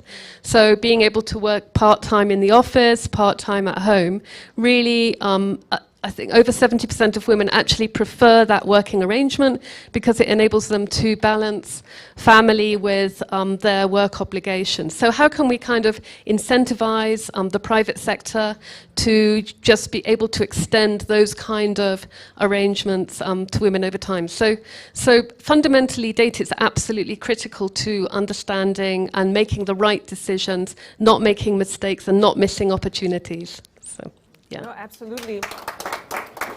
And I want to kind of shift the conversation to ownership. Anna, as I bring you in, UN Women has defined women-owned businesses as a legal entity in any field that is more than 51% owned, managed, and controlled by one or more women, right? And I mean, that is the ideal. We want to see that, more women's names followed by CEO and founder. What is UN Women doing to see that become a reality? So thank you for the question, Victoria. And let me start by congratulating BSD Group and Ipsos Kenya on really contributing so much in terms of data availability, information availability on the power that women have. Very much understated in many ways, but I think we are just seeing it on display today.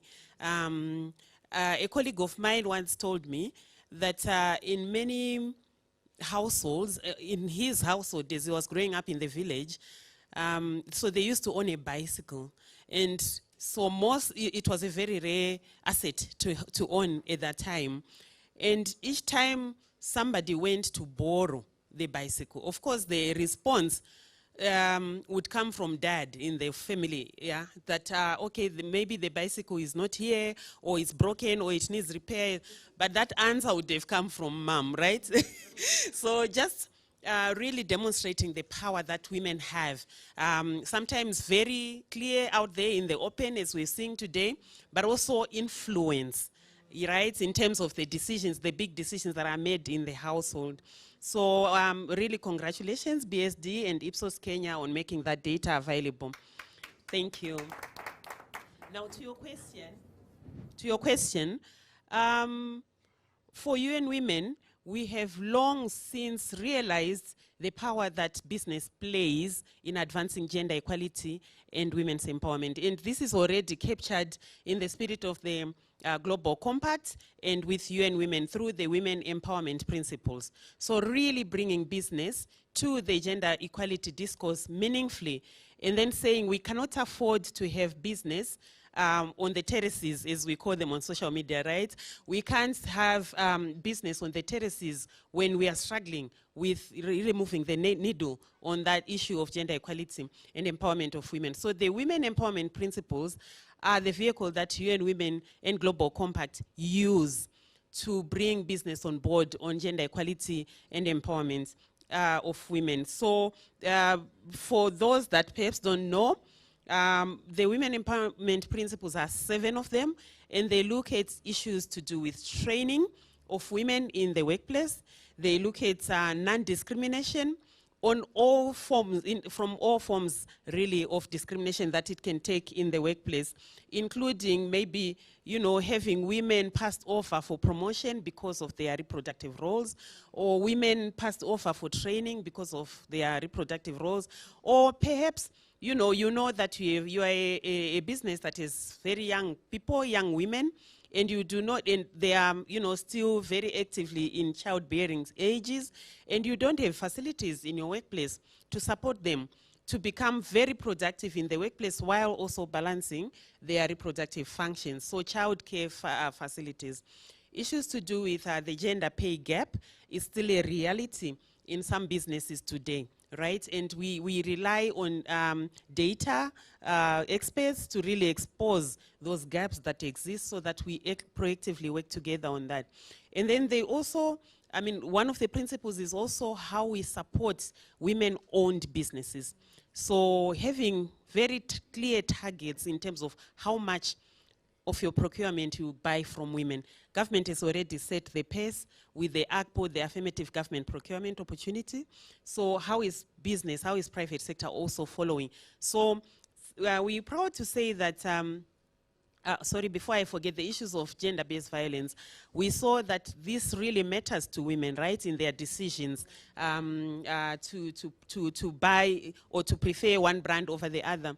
So the issue is we need to see businesses that are proactively addressing gender-based violence within their own institutions, but also responding to the violence that they are seeing in the communities that they serve. So we have shelters, for example, that maybe county governments have put up, but they're desperately in need of, equipment, furniture, and so on. So a business, for me, a brand that says, okay, this is how we're contributing to community by ensuring women have a safe space to hide until the danger is past. To me, that's a business that cares, right? Yes.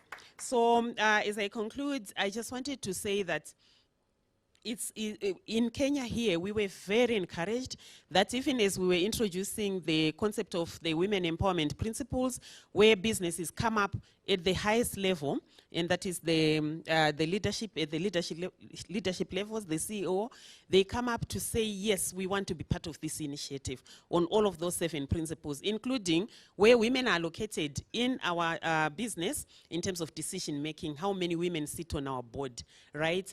And how many women sit as executives in our company, right? And not just tokenism, which has been raised many times, but really empowering them and ensuring that they have the tools, the training, the skills to make a difference, right, in their decision-making roles that they have. So all of those commitments that the CEOs would make at the highest level, and then they set their annual targets, and then they report annually on what they are doing. So far we have 50 companies in Kenya that are signed up to the Women Empowerment Principles. Actually, I think we should be doing better, because 50 is just the beginning. We're just beginning to scratch the surface. So I'm actually asking for all of those that are there, that are top 100 brands. So if you are not already connecting with the gender equality agenda, I'm sure you'll be amongst. Can we introduce a category that says the least improved and the least, the most, something like that, really, seriously. So we really see you also meeting us halfway in the work that we're trying to do. Thank you. Thank you. An interesting but maybe controversial suggestion there from Anna, but it will add accountability for the companies, I must add.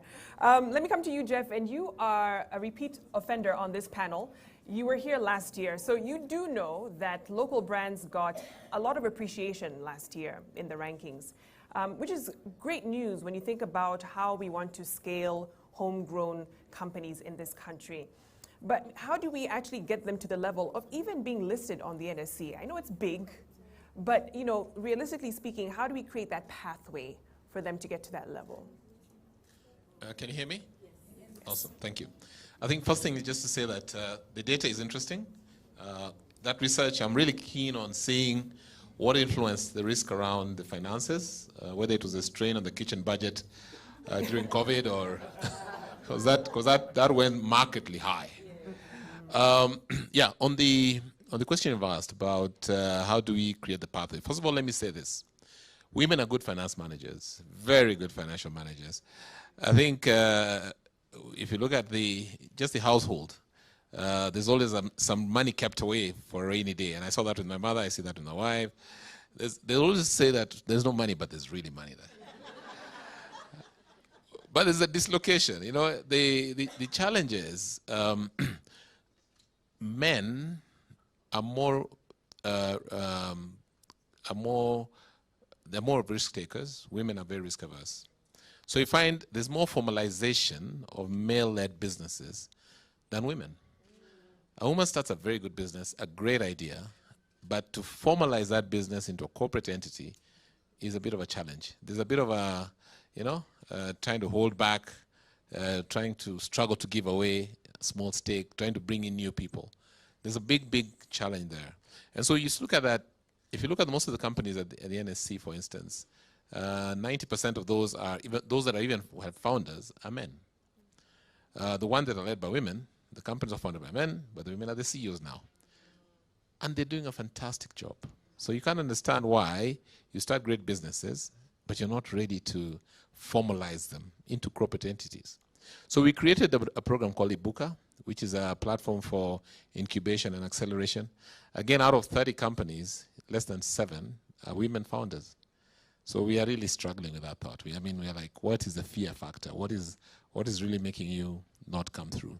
And when we do all the data, when you look at, and data is great. I'm happy to see that this is one of the only ministries that uses data science. I always say there must be a science to everything. Yeah, even this information, you must use science for good ideas. So we're looking at that, and we see the challenge is really that fear factor about formalization. I just don't want to let go. I think bringing in somebody is risky. They might take control and all that kind of thing. Just that step, that's a big, big issue. But Ibuka helps you, because Ibuka brings you consultants. Ibuka brings you an independent third party that looks at your business and says, you're missing this, addresses the gaps you have. And that's what it does. And we take you through a 6-month incubation, a 9-month acceleration, and then you're really ready to go to the market. Now, the capital markets has the cheapest form of capital, if you all know. You get equity capital. Equity capital, you have no cost. Your cost is actually the transaction cost of starting, of actually acquiring the capital. After that, the person was giving you money and you are the same. Whether you make profits or losses, you all share the profits and the loss. If you go to the bank, you have to pay the initial appraisal fees and all these charging fees and interest. But our market has got the cheapest source of capital. The second thing about being a formalized company, it improves your governance. All right? So your survival of your business is more or less guaranteed, because you're not the only stakeholder in that business. There's somebody, even if he has got 10%, he has a stake. You cannot just wind it up, you cannot run it the way you have. So it enhances your corporate governance, and corporate governance leads to more trust and transparency in the business. The third thing, it enhances your brand. People only consume or only support institutions that they have faith in, and they're sure these companies are sustainable. And so your brand, we call it brand equity, goes up, and that's why I'm here. I'm looking forward to seeing, in fact, I'm taking a list of those companies, and very soon I'll just get and tell you now, let's unlock this brand equity, and I'm sure Melvin's will be one of them. So, yeah, we need to unlock, it's money. Your brand is money. You need to unlock that brand equity. So we have a pathway. The Ibuka program allows you to go through that pathway, and then incubation, acceleration, and then capital markets. Now, the equity capital is not the only one. We also have bonds, corporate bonds, which is like a bank, which is like a debt instrument. Again, the beauty with that, it allows you to take the money in advance, service interest during the period, and pay the maturity after 5 years, 10 years, that way. So you're able to get less stress on that side. Now, that's an easier one to do. And I just want to encourage women to think about it and think about coming through that. So, yes, the capital markets is a great avenue for all those benefits that you stand to gain. Yeah, thank you. I would like to bring in Rachel, who's joining us virtually. And you know, the findings this year and last year as well, we're really looking at the so what implications of women's everyday consumption, right? For you, as you looked at the numbers in comparison to last year, what stuck out for you, and what can brands really tap into from that aspect of, so what, we know this about them, but how do we move forward? Thank you so much, Victoria, and I hope that I'm coming through strong, loudly and clearly. Yes, you are. So the first thing is recognizing that, as you commented earlier, that this list shows the heavy domination of Kenyan brands. We've seen for many years the government working through various ministries to ask Kenyan companies Kenyan consumers to focus on Buy Kenya, Build Kenya. And so looking through as a Kenyan company, as a company that's looking at increasing its market share, what does it mean that you can already see, and Kenyan women are signposting that they do appreciate locally manufactured goods? And so being able to think through how do we ensure that our growth strategy is factoring that in and that we are being able to work with that. I also did, like you, have a question about Gucci. I think you mentioned that we need to unpack that one and to understand which Gucci we're talking about. But we did see that a large population of those, especially that were doing well, were actually local brands. I think another factor that we can see is the regional hold that certain brands have. So looking at what we saw coming from Central, coming from different sections, Western, and for companies to think through and recognize that even women who might not be in the bigger cities, they do have purchasing power, they do have a say, and they are using their say and have that voice in terms of being able to support the brands within the regions. And so that marketing departments need to be thinking about the value that they can derive and bring into the company by looking at regional markets and being able to appreciate those regional areas. The third is also, just as we were speaking, we were able to see that Quickmart, I think, is one of the companies that has risen highly through the ranks. And we need to unpack that, and I'm sure we will be able to get some more insights and understanding and ask ourselves, what are some of the drivers that led to this substantial growth?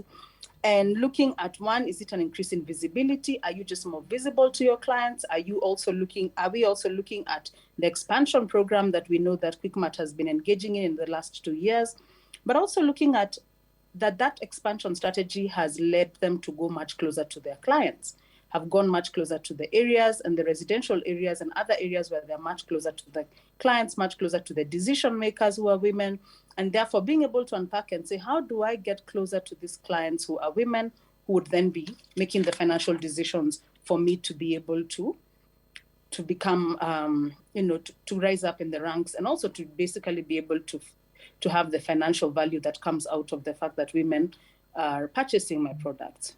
But I think beyond that is also to think around, as we were doing the introduction and we were looking at the psychographics of how women are making these decisions, we could see that amongst their biggest dreams, first was financial, closely followed by family. But when we looked at what are the fears, we also noted that one of the greatest fears was loss of family.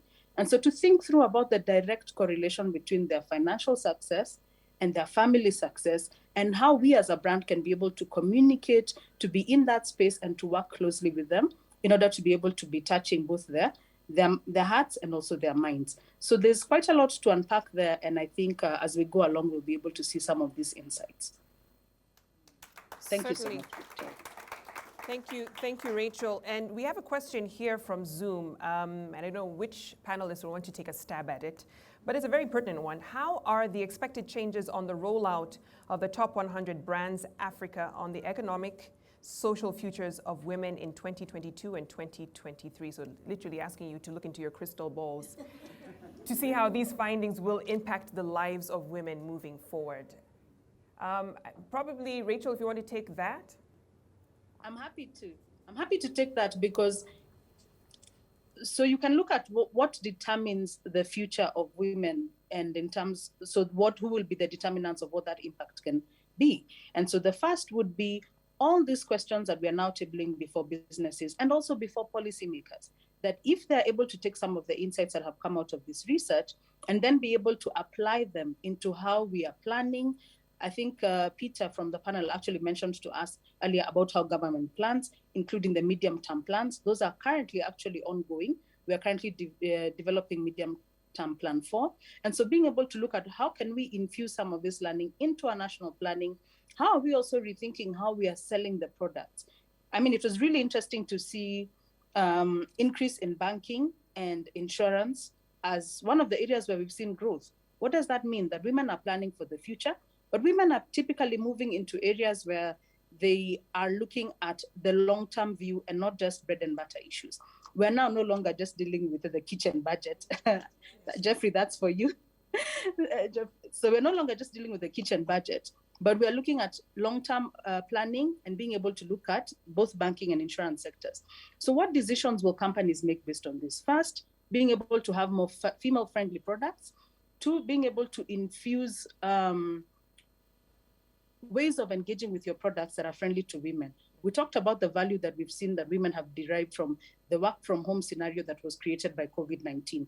How can you make it easier, cheaper, and potentially less transaction consuming for women to actually access the products that you're producing? And so these decisions will actually help to change how policymakers and also market leaders are engaging with women. But I think more importantly is the recognition that women have a voice, that we are not going to see the recognition that women have a voice, the consistency of engagement with women as consumers, consistent engagement with women as leaders, creating more space. It does have an impact on our psychosocial considerations, even as we're thinking around, who do I want to put on my board? I know women are important, therefore I should. Who do I want to put in my management team? I know that women will help me to have women-friendly products, so ensuring that I'm doing all of that. So we do see that such surveys, the visibility of such of women as consumers and as purchasers really does increase even the consideration that is given to them in how we manage and how we grow our economy. So I think that it definitely portends a better future for women in the coming season. And speaking of future of women, I have to read out this statistic. It was really jarring. By 2028, women will be responsible for 2/3 of worldwide spending. And, you know, Flora, for you as a brand, as a manufacturer, how do you begin to even tap into that potential? I mean, you already got me with the mint and the hibiscus. But, you know, what more would you see as opportunities for tapping into that potential of spending among women? I think rule number 101 in business is know your target market. So right now, if you know the woman is the target market, what are you doing? And a story is told of the vehicle, you know, a personal vehicle. How it began, it had, you know, a typical, just a seat, and then it had the sun visor for the man, and they had a sun visor for the woman. The woman had the mirror. This other side never had a mirror. But today, you're tending to find all vehicles put mirrors on both sides. Why? Because now they realize the purchasing power of a woman buys her own car. So you can see a lot of evolution has been happening, and even for me and my brands, that's one of the things that we make happen.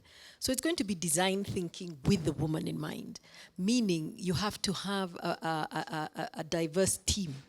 You know, when you're doing your design thinking, don't imagine you're going to do it with the CEO or with a young team or an old team. The wider the diversity, the more likely you're going to get you to take your hibiscus tea. So striving for gender balance. I think another one would be just, you know, influencers. Women are brilliant influencers. And women like a good story. So today in our brand, I mean, yes, I love mentoring women, but it is also something that just attaches the hearts of women, you know, because you're helping them, you know. So, and then when you touch one tech speaks to another one. I'm sure that's how we've seen so much on health. Really, let's be real. These guys don't spend a lot of money on marketing, on branding. Huh? So, Keriaini, where I come from, Keriaini health, whatever. No. But they touched emotionally, they touched a woman. So I think that's another thing the brands are going to do. And I think there was a slide that said we focus a lot on functional as opposed to emotional. So we are going to have to change the way we design our marketing strategies. Stand for something. Brands cannot just be just who I am. I'm selling a car and that's what I'm going to whatever. And that's why you're seeing brands now starting to create, to follow something, whether it's promoting an SDG on gender, whether it's planting trees. Women do like to go beyond just the functionalities of a brand. Add value. When we are creating products, you've got to add value, especially today. A woman is multi-skilling. We are at home. What can you do to be able to speak to that? For example, I'll give you an example. When I was starting my brand, somebody said, "Oh, but we have ginger, and then we have tea. We make that at home. So why do I want yours?" But all of a sudden, time is not on our hands. So buy a brand that has combined them. And this is we're going to see more and more of that. We might package our hibiscus and mint just for you. And I think engaging engaging that woman more, so that you know what she wants, so that you can create products for her. So I believe. Fine. There's another one. Avoid stereotypes and making assumptions. When it's a woman, paint it pink, and it will work. No. I think we've gone beyond that, and because right now it's beyond the kitchen budget. It's now women are bringing serious agendas to the table. So I think let's not assume the woman. Service. I think there was somebody who mentioned it earlier. Today, if you sell a product and a woman reacts very quickly, very quickly you find the brand reacting, because women are sensitive to service delivery. A man will probably buy something, take it home, somebody says it doesn't work, they don't even remember. First, they can't remember what they paid for it. They can't remember where they bought it. But women are very, very particular with their spending. So service is going to be a key differentiator in delivering of our products and services. Thank you. Wow. Fantastic insights and tips, Flora. Thank you. Peter, let me bring you in on a stat, though I know the Kenyan government is really trying in this area, and that is procurement. And globally, women-owned businesses secure a mere 1% of procurement government contracts. And this, of course, is suggesting there's an issue with the procurement systems in our governments. The Kenyan government noticed this and decided to put in AGPO and other initiatives. But do they work?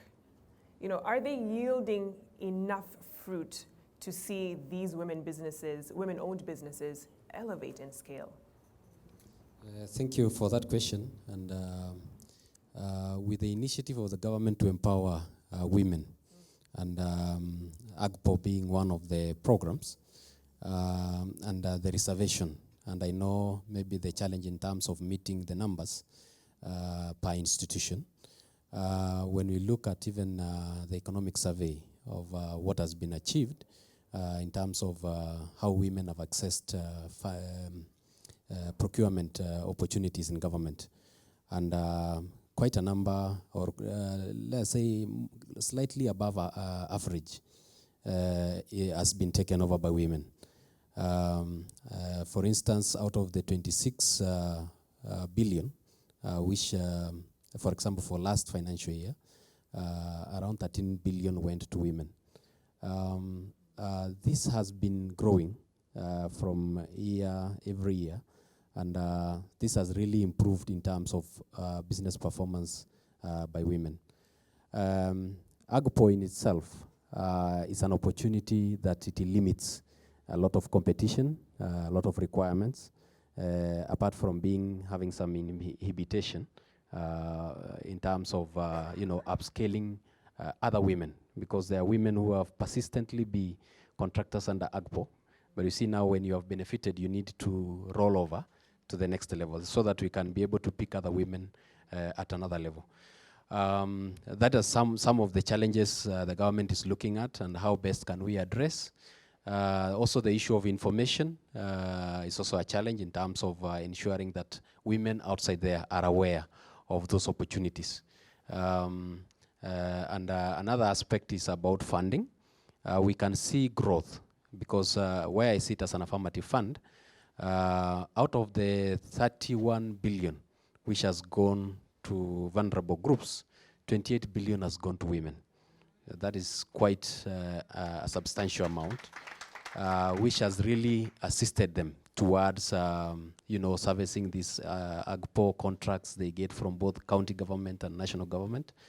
And mostly with the challenges of payment of those contracts, women have really benefited a lot. In fact, even in terms of LSO and LPO financing, which provide us affirmative funds. For instance, women were able to access about 93 million in terms of, for last financial year, in terms of LPO, LSO financing, and also in terms of capacity building. About 21,000 groups of women have also benefited in capacity building on entrepreneurship, on AGPO. We have to train them so that they understand what AGPO is. And I know a lot of work needs to be done so that to reach so many women out there so that they can participate in business. Another aspect is about linkages, networking, and standardizing their products. This is also quite a challenge, but as affirmative funds, we have also worked through with the women to try and train them to understand the importance of well-performing business. How will we know that, for instance, if it is Omo, how can we do like the local soaps they do at the village level? How do we make it a brand that it can sit in a supermarket?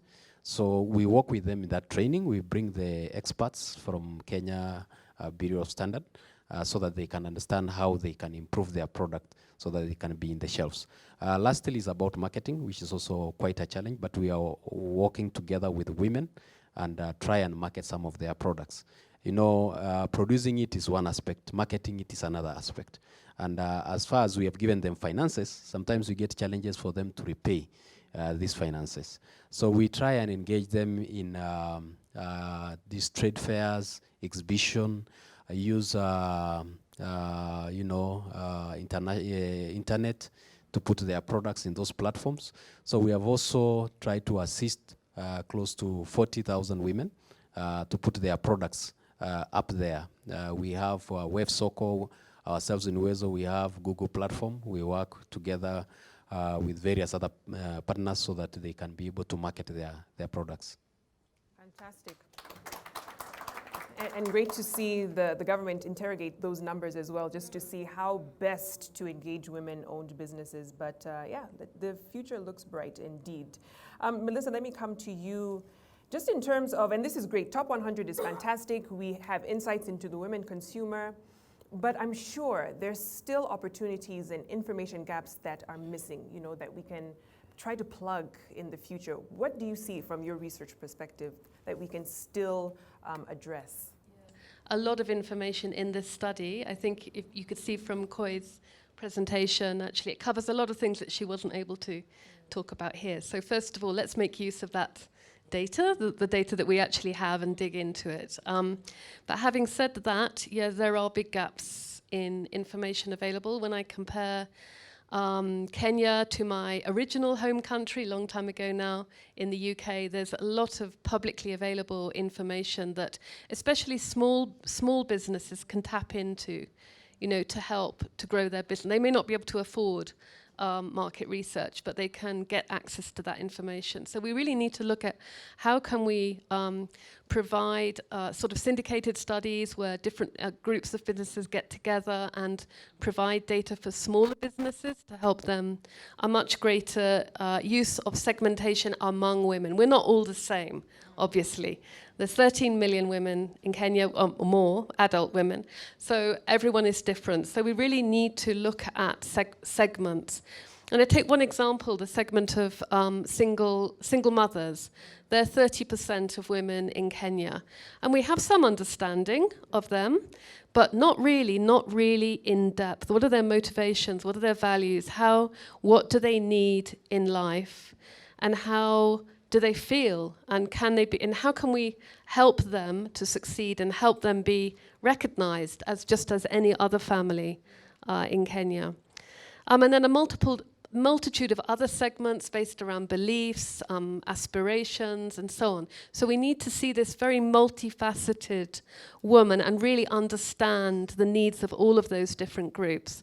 And that can really help us to avoid unconscious bias, that we have in in communication and making assumptions that was mentioned earlier, to really understand, what women actually need and how they see themselves and how they want to see themselves in communication, etc. And also that kind of depth research will help us to understand how, if we need to tap into some of the sort of activist movements around feminist movements and so on, how much are they being taken up? Should we be communicating more about those movements and amplifying them? And it's this maturity that was again mentioned earlier in terms of what women really want to hear about. And I think, in fact, my son, who's 13, he came home from school the week before last, and he said, "Mummy, I think I'm a feminist." I was like, "Oh." I was like, "Oh, great." So I was very supportive. That's wonderful and everything, I was a bit worried that he might not know what it meant, but actually he was able to define it as, meaning equality, of being in favor of equality for the gender. So if our schools are talking about those things, we need to amplify that through communication and all of, the work that we're doing. We need to really understand those issues. And then finally, the final thing, is the male perspective. Do we really have a deep understanding of the male self identity and values? And how can we actually convince use research to understand how to get men to be more accepting of new roles for women in society. So those are just a few. There's many, many more. So, yeah. And Anna, let me wrap up with you with a question from someone watching virtually, and they ask, what strategies is your organization putting in place to effectively target men as key drivers for the gender agenda? Thank you very much for the question online. So just allow me just briefly before I take the question, just to highlight also the power of this research in terms of seeing where the decision making power lies in the influence, but also to caution against then, the gender stereotypes that we are running away from, right? So we are pushing for the positive power that women are being shown through this research to have, right?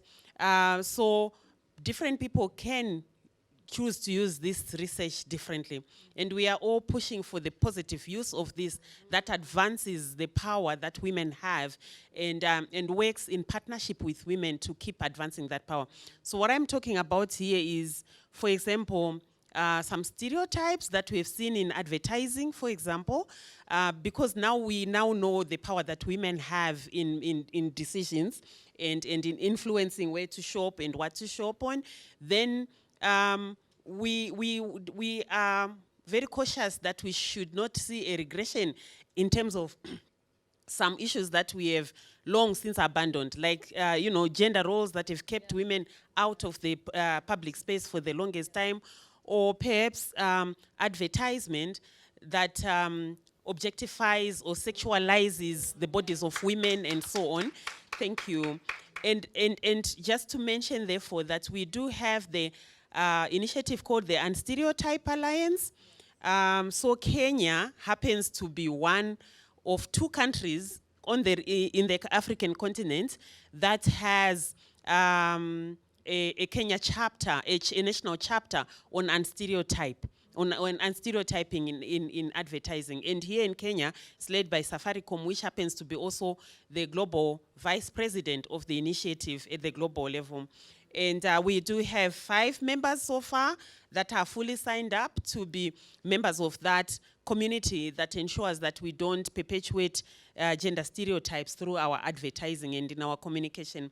And these are Safaricom, as I mentioned, the East African Breweries Limited, EABL Diageo, Unilever, and Kantar. And we also have allies that are not yet paid up members, but they've committed to paying up. And these are the African Women Entrepreneurship Program, Marketing Society of Kenya, Kenya Association of Manufacturers and Marketing Africa. So also encouraging all of you that are here that this is a worthwhile initiative to be part of, so that you become aware of some of those biases that you were not aware of, and then you do away with them, so that we work together with the objective of a research like this to advance the power that women have, right? Thank you. And secondly, I just wanted to also say that, so for us from UN Women, we are also looking at, okay, here is all the power that we have in deciding where to shop, what to shop, when, how frequent, and all the things that she outlined. Karaoke, yes, Koe outlined, but we don't end them. We are also looking at the power, therefore, that women have to influence other layers of decision making, and that's in politics. So we are in that season where we are also saying, hey, no more should women continue to work behind the scenes, influencing things behind the scenes. You know, we want women to be in the forefront. We need the experience that women have leading the corporate sector, as we've seen you do. We need the expertise that you have. We need the wisdom that you have in terms of informing and influencing decisions. So we need that also applied in the political space. And so therefore, hoping that you use the economic voice you have to also influence and be on the table where decisions are being made politically. Now, sorry, I know maybe one question, 1 minute, the question that you raised about how UN Women is working to ensure that to target men, yes. So I think he is one of our witnesses here. So we do have the he for she strategy that we use to say that we need men like your young feminist son, to be on board as allies for women on this journey. We don't need to work with men in competition. We're not striving to be men. We are striving for equal opportunities as men, right? So how do we do that? We bring men on board. Because if the men are not on board, you know, it will always be like fighting against the currency. So each little step you make, be assured of 10 steps back, right? So we don't want a journey that will take 1,000 steps when it could easily take 100 or less, right? So that's how we bring men on board through the E4She strategy, but also targeting them young, right? Because they say you can't teach a dog, an old dog, new strategy. Yeah, sometimes it's really hard, you know. Sometimes you really see, okay, here now maybe what part of my terms of reference am I referring to? Because I really need all the energy I can get to engage this patriarch in front of me, right? But we are very encouraged that some are coming on board and really running with the agenda, but we also need to start young. So to all the men, all the women, I know many people would say, all the women, you know, how are you raising your sons? But I'm saying all the men and all the women in the room, how are we also raising our boys, our girls to be champions of gender equality, to believe in equality of the sexes, and to believe in the removal of barriers. So it's really at multiple levels, which I cannot go through in the short time that we have today. Thank you. Thank you so much. One more round of applause for my panel. Amazing insights. I'd like to call on the team. We have Memento, just to appreciate you for your time and sharing your insights. We do not take this for granted at all. And just getting our minds thinking, the gears in our minds turning as we think about how to engage women consumers and empower them. Jeff, really quickly, to get an immediate reaction from what Melissa had said in involving men. You know, we have the He for She campaign, and we can't leave men out of this when we're talking about gender equity. From where you sit, Jeff, and you know, in a leadership role, we keep talking about having to have more women in the leadership value chain. How do we do that effectively to see them occupy the C-suite, to see them occupy CEO, founder roles? Just to put it in perspective, as the, you know, we as the NSC are members of the United Nations Sustainable Stock Exchanges Initiative, and that was a very conscious initiative put there by the United Nations Secretary General to promote the inclusion of women in corporate world. And so a lot of exchanges I've adapted that because exchanges constitute the largest companies in any country. And so, and it's very evidential what we can do to consciously ensure that we enhance inclusion and the gender balance issue. So we have developed programs to make that happen. We have got, in partnership with other partners, we run a diversity program called the Diversity Roundtable, where we bring all company heads, chairmen and CEOs, to sit around the table with our partners who support the women agenda and really discuss how they can include more women on boards and even senior management. We also work with the UN Women to promote that. We encourage the signing of the Women Empowerment Principles, and you must actually demonstrate that you're doing something about it. And as a result, today 37% of the women on board, 37% of corporate positions on the boards are held by women, ahead of the global average of 23%. So we are leading. And there are very many women groups that are doing, women associations that are doing this to identify and to encourage women to come up. Because something has to be done, an affirmative action has to be done to really make them come out. It's not that they are not able to, but I think they need to be encouraged because of historical reasons, and that can happen. So those are the kind of initiatives that we're doing. We want to see more and more women step into the ring, really come and fight for their space. So we're promoting top-down initiatives around equal pay, equal opportunity employers. There are companies that have got 50-50, some have got 60-40 women running the organizations, and they're doing extremely well.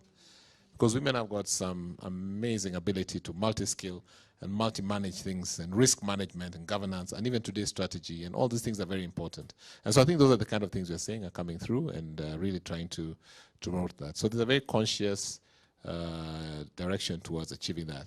I just wanted to comment on the issue about influencing, how women are very influential in decision making, and also in terms of marketing.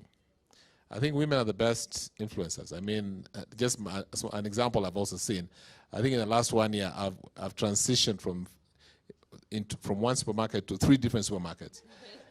Because I don't know why, but I'm told we are now shopping in this one. And I see this one looks as perfectly as good as this one. But there's an issue. Now that's just a basic attribute that women are very influential. And marketing. I mean, if you want to get the message around quickly, use the women. They'll speak to each other. They communicate. I think there's a multi-level marketing strategy that they have that men don't have. And that's very, very important. So I think to your point about controlling spending in the year 2028, I'm totally in agreement. They will do it. And we all have to position our products to bring these people on board. And so even in terms of our programs we'll run, we'll actually be engaging more towards helping women organizations come in, because we believe that's the future of the corporate world. Thank you. Indeed, indeed. One more round of applause for the panelists. And I'd request if you make your way just in front of the stage as we present the gifts as well. Thank you, thank you, thank you once more for your contribution today.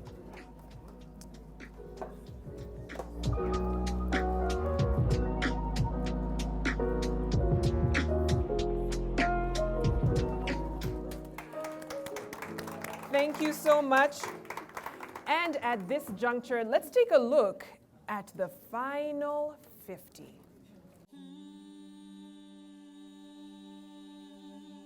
Progress is a currency measured by the actions we take and decisions we make. Over the past 125 years, we have built strong foundations and developed strong bonds that have lasted for generations. We pride ourselves on the rich heritage that transcends generations. Our wealth of experience has seen us break new grounds and reach greater heights, making us a regional powerhouse that is robust and financially stable to support our customers and stakeholders. Over the years, KCB has grown and spread its wings into Tanzania, South Sudan, Uganda, Burundi, Rwanda, and Ethiopia. By embracing technology in an ever-changing world, we connect people with life-changing opportunities which in turn transform lives and secure livelihoods. We believe in opening doors to enable a financially inclusive society that sees everyone achieve their dreams regardless of status. Progress is about inspiring a generation that changes the world. It's about looking beyond short-term benefits and embracing long-term desirable change.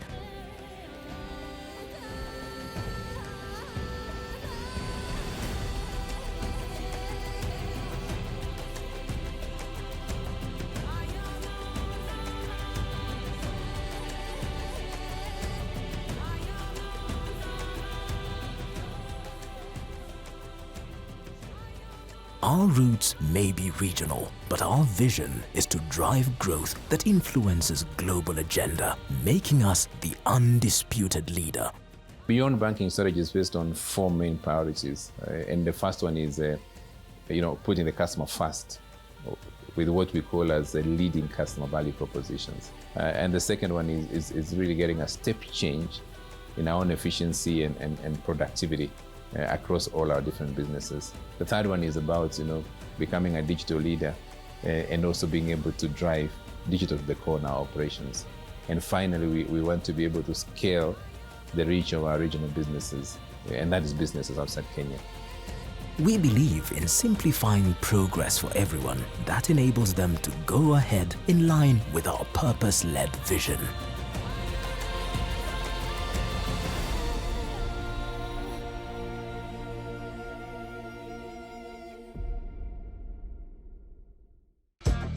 The Top 100 Most Loved Brands by Women in Kenya, 2022 edition.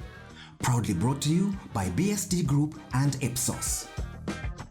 Number 50. Vaseline Body Care Products Lotion. 49. Kionyo Tea. 48. Fatma. 47. My Girl. 46. Festive. 45. Kibuyu Bar Soap. 44. Nice and Lovely Body Care Products Petroleum Jelly. 43. Ajab. 42. Dalamere. 41. Dollar. 40. Msafi. 39. Whitewash. 38. Second-hand clothing Mtumba. 37. Real Hospital Rift. 36. Samsung. 35. DSTV. 34. Star Times. 33. Omo Home Cleaning Products Detergent. 32. Broadway. 31. Family Bank. 30. LG. 29. Ketepa. 28. Ariel. 27. Raha Premium. 26. Dettol.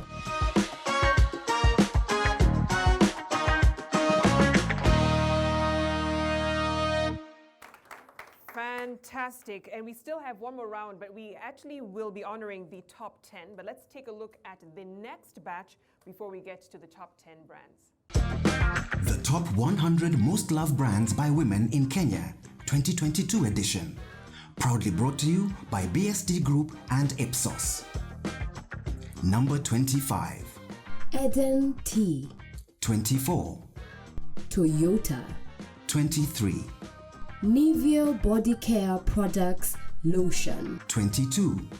Fanta. 21. Sun King. 20. Menengai Home Cleaning Products Bar Soap. 19. Amara. 18. Sanigal. 17. Geisha. 16. Quickmart. 15. Vaseline Body Care Products Petroleum Jelly. 14. Cabras. 13.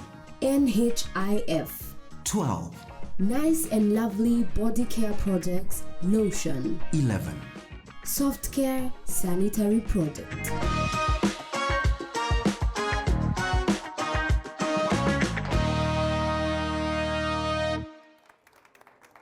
Fantastic. Congratulations to all of the brands that made it on the list. But at this point, allow me to introduce, or rather to invite Susan Chege, Chairperson, Marketing and Social Research Association, to join me on stage as we recognize the top 10. Is Susan here with us? Fantastic. And then we'll also ask someone from the team, thank you, to join us as well for this momentous occasion. So can we take a look at number 10? The top 100 brands most loved by women in Kenya, 2022 edition. Proudly brought to you by BSD Group and Ipsos.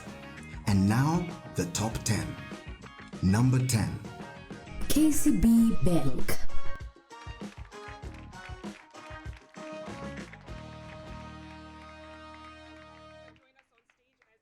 Over the certificate and awards to KCB. Congratulations are in order. Thank you. And a representative from the bank as well. Congratulations are in order. Wonderful, wonderful.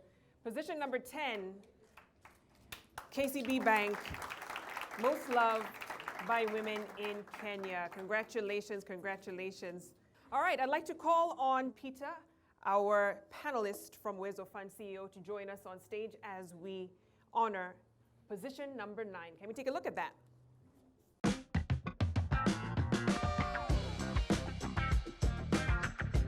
Number 9. Go TV. Congratulations. Do we have a representative in the room, Go TV? All right, I will actually accept it on their behalf. Thank you. Congratulations. Yeah.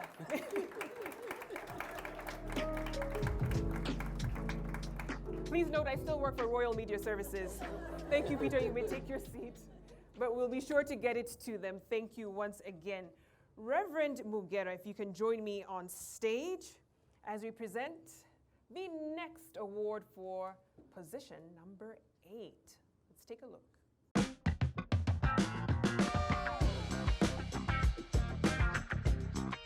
Number 8. Naivas. Naivas! Congratulations, congratulations. Anyone in the room? Flora, thank you so much. After all, your products sit on their shelves. Very fitting, very strategic. Congratulations to Naivas. Certainly, congratulations in order for the team there as well. Round of applause again. Thank you. You may take your seats. Thank you once again. Dr. Carol Ajema, kindly join me on stage as we award position number 7.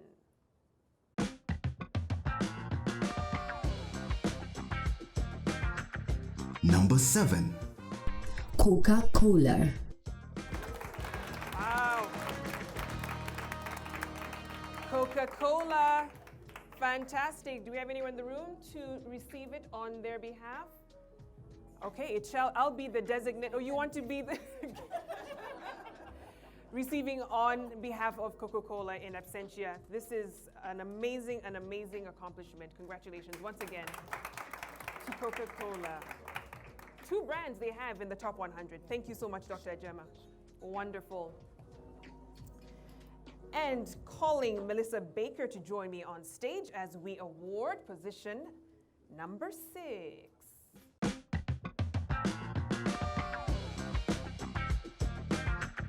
Number 6. Always. A very key item for women, always. Procter & Gamble, congratulations are in order. We will receive in absentia once again. Thank you so much. Congratulations, always. Thank you, Melissa. Wonderful. I'd like to call on Jeffrey Odundo to join me on stage as we award number 5. And here's the top 5. Number 5. Aramis.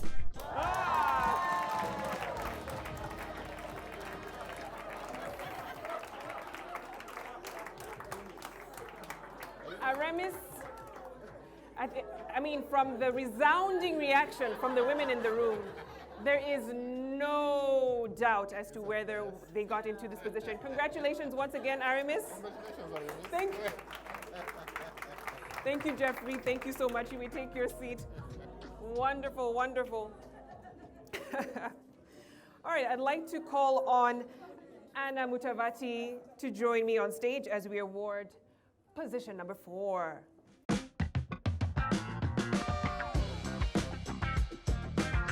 Number 4.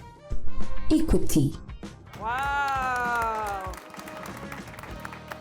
Congratulations, Equity Bank. And I can see we have a representative coming on stage.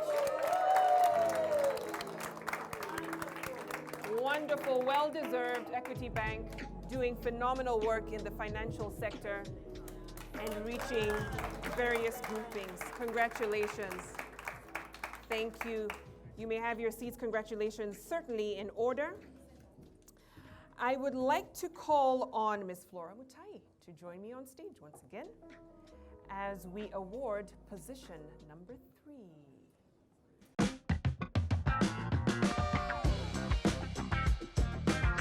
And the second runner-up is, at number 3, Airtel. Airtel, congratulations, congratulations. Wow. Congratulations once again to the telco.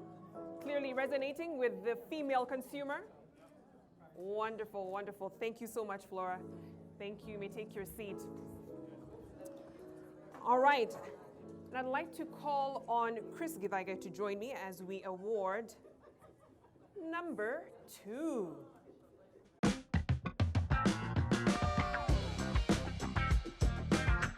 and the first runner-up is number 2. M-Pesa.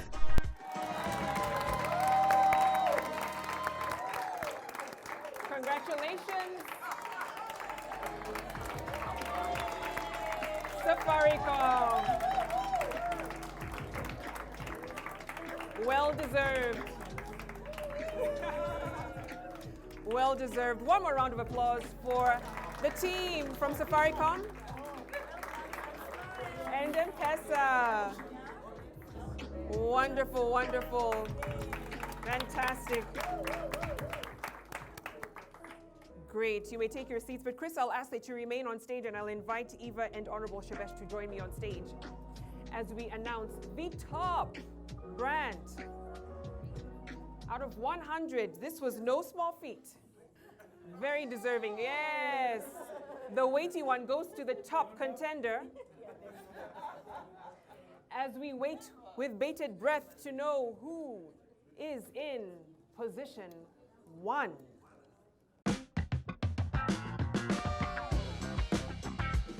And the number 1 position for 2022 goes to Safaricom PLC. Wow.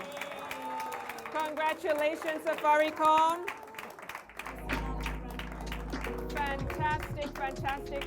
Ably represented by women. All right, Safaricom.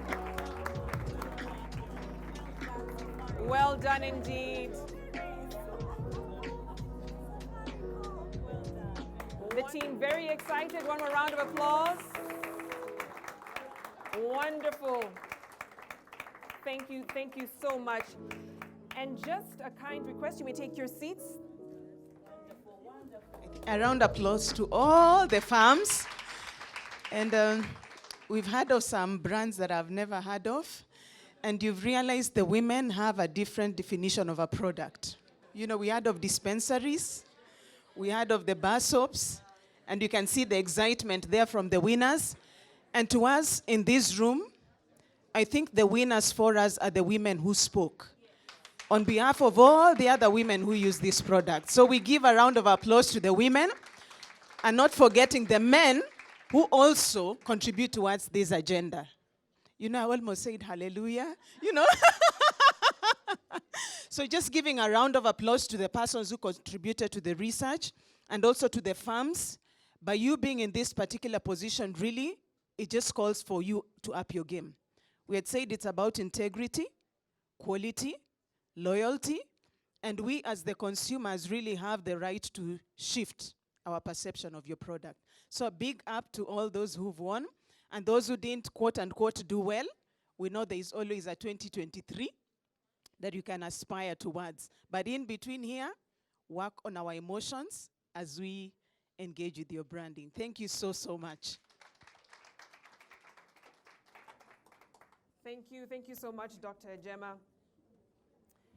Now we have a few more tokens of appreciation for our earlier speakers in the session, and I'd like to call on the team to prep those as we also prep for a final photo session. So I'd like to call on Mr. Chris Githaiga to join me on stage. Oh, you get.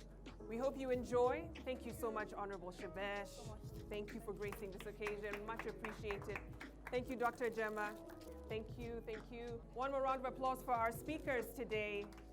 We really appreciate your time, insights. Thank you so much.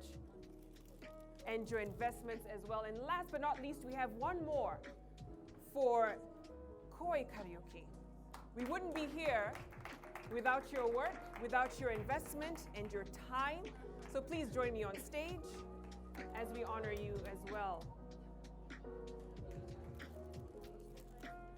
One more round of applause for Koi. Thank you. Thank you so much. All right, and we have a few more messages from our sponsors. The team from KCB, just to make one thank you note, as well as a team from Safaricom. So one representative from KCB, if you can join me on stage to make one final remark, and Safaricom as well. Good evening, everyone. I hope we all enjoyed ourselves. All protocols observed.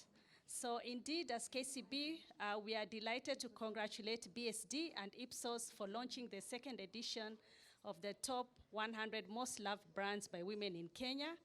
As you are aware, KCB is East Africa's largest commercial bank, and we do operate in 6 other markets. And we are in Kenya, Tanzania, South Sudan, Uganda, Rwanda, Burundi, and we have a representative office in Ethiopia. So the timing of this launch is also right, coming on the backdrop of International Women's Month celebration in this month, against the theme of breaking the bias. So as KCB, we're excited to be part of this partnership that is well aligned with Sustainable Development Goal number 17 on partnership for the goals. As a purpose-led organization, we believe that positive impact on women and special interest groups through financial inclusion, gender sensitivities, sustainable financing, and a holistic stakeholder engagement will enable improved lives of women across the economic strata. The data that has been presented to us today will also enhance our understanding of the demographics and areas of improvement for women products, services, and also causes that we need to support, and therefore internalize these findings for the betterment of our customers in decision making. In KCB, the women proposition for customers, our KCB Women in Leadership Network for our internal employees, supply chain and procurement, KCB Foundation, have all aligned the objective to support women through capacity building, credit access, allocation of business and competencies in their skills so that they are not missed out on any opportunities that comes along. These are well documented in our annual sustainability and integrated report that provides a full brief on what are some of the areas that we have seen progress in. With those brief remarks, I would just like to thank the organizers tonight for giving us such a wonderful time and for the data provided, and we look forward to collaborating with you in the areas of research and data collection in the year 2023. Thank you. Thank you from one of our key sponsors, KCB, now inviting Safaricom to make their remarks.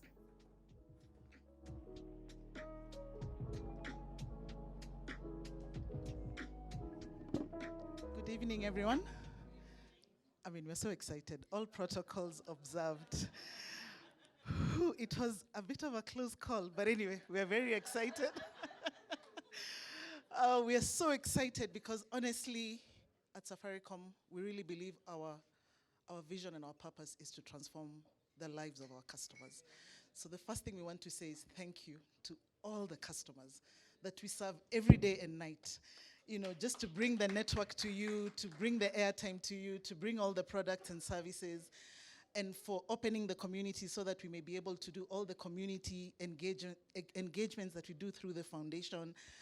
I mean, we're just humbled, and I think what this has done is it has sort of like solidified our belief in what it is that we do, but I think also it has created a bit more awareness in terms of our focus on hypersegmentation. I think one of the panelists mentioned that we cannot look at all customers the same. All customers have different needs. Even as women, we all have different needs, different desires, different passion points. And there's a fantastic opportunity to tap into this sector that we're calling women. And I think it's a great time that we live in, where women are being recognized and being given opportunities, but more still needs to be done. A lot more needs to be done. There's a lot more we need to do from an access perspective. The smartphone becomes a window to maybe accessing some of these services. How can we even make it cheaper? How can we make owning a home easier? How can we make education sort of like a right for everyone? So there's a lot more work that we can do. And for us, we're very grateful for the incredible work that BSD and Ipsos have done. We look forward to getting the data, to just analyze it, understand it better, and we are very excited and happy about the results today. Thank you very much. Thank you, and well-deserved once again. Congratulations to Safaricom and all of the brands that made it on the top 100 list. I think they deserve one last round of applause. Certainly resonating with the female consumer in Kenya. Now, a quick note for those of you who would be requiring the study. We have pre-order forms that are available. The BSD team, if you can wave your hand really quickly. Fantastic. There in the corner of the room. If you can reach out to them, they'll get the order form to you, and you can get the study in your hands. Even though, yes, we are in a virtual and hybrid society now, you can get it on soft as well. So we'll make that arrangement. I'd like to invite Enoch Wandera, Chief Client Officer at Ipsos, to move a vote of thanks as we bring this session to a close. Round of applause for him.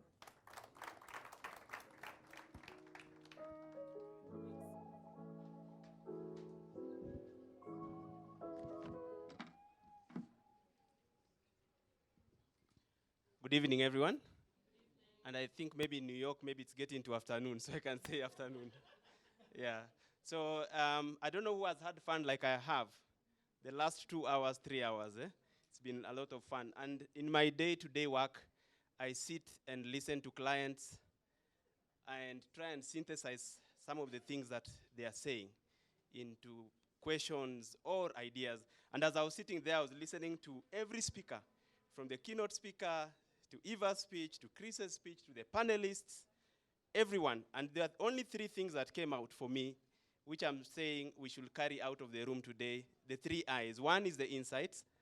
Number 2 is influence. I heard about influence, both in the public sector and the private sector. And then the last one is impact.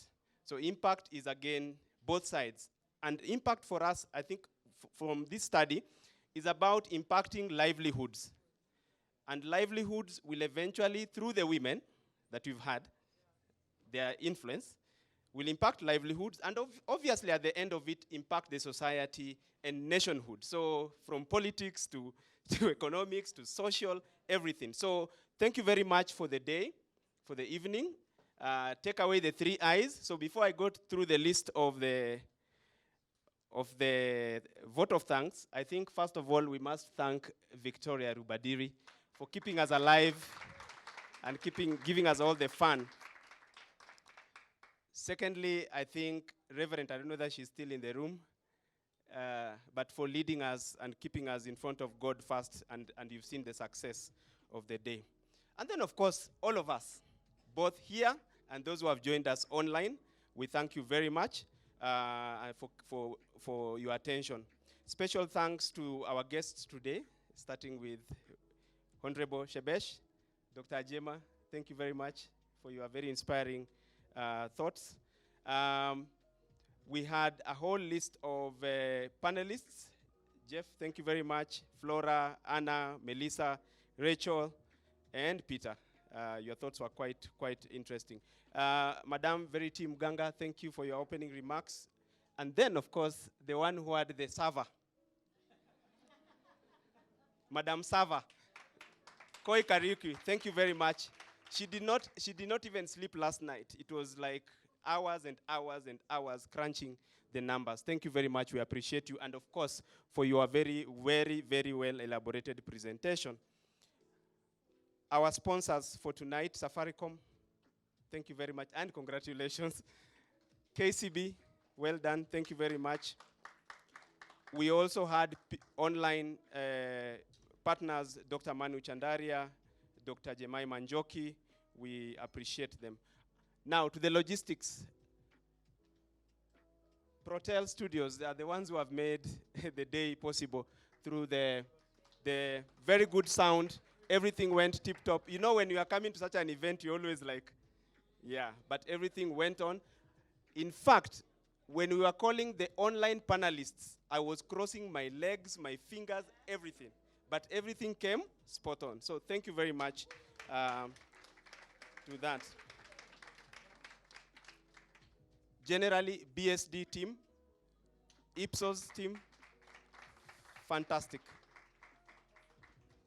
Yeah?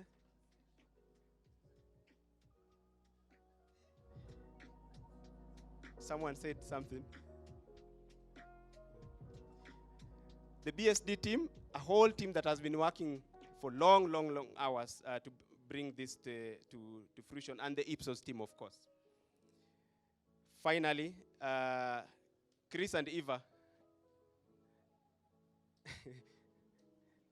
Yeah, you gave the story, and I think a few hours before this, we were in a small room there, the other side, and they said that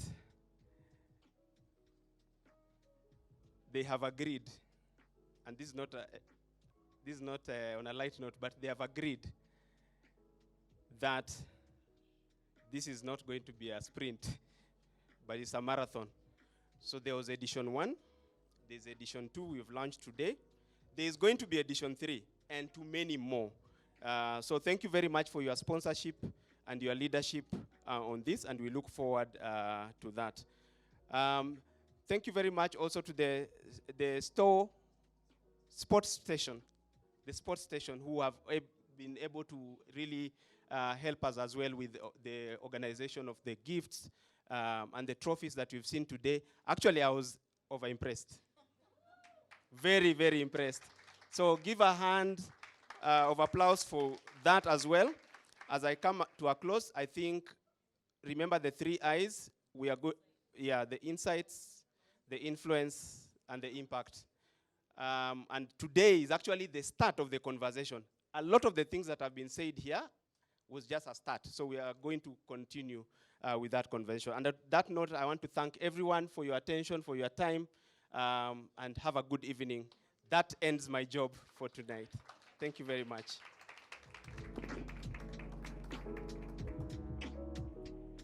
Thank you, Enoch. One more round of applause for him. And capturing everyone involved in your vote of thanks. And this brings the session to a close. My goodness, 3 hours. Team New York will hand the baton to you because we're going to bed. It has been an absolute honor and pleasure being your MC and host today. Thank you so much. And I would encourage you to stay. We have some refreshments, open bar, so we can enjoy and network. And hopefully see each other next year, right here, for the Top 100. Have a lovely evening. Good night.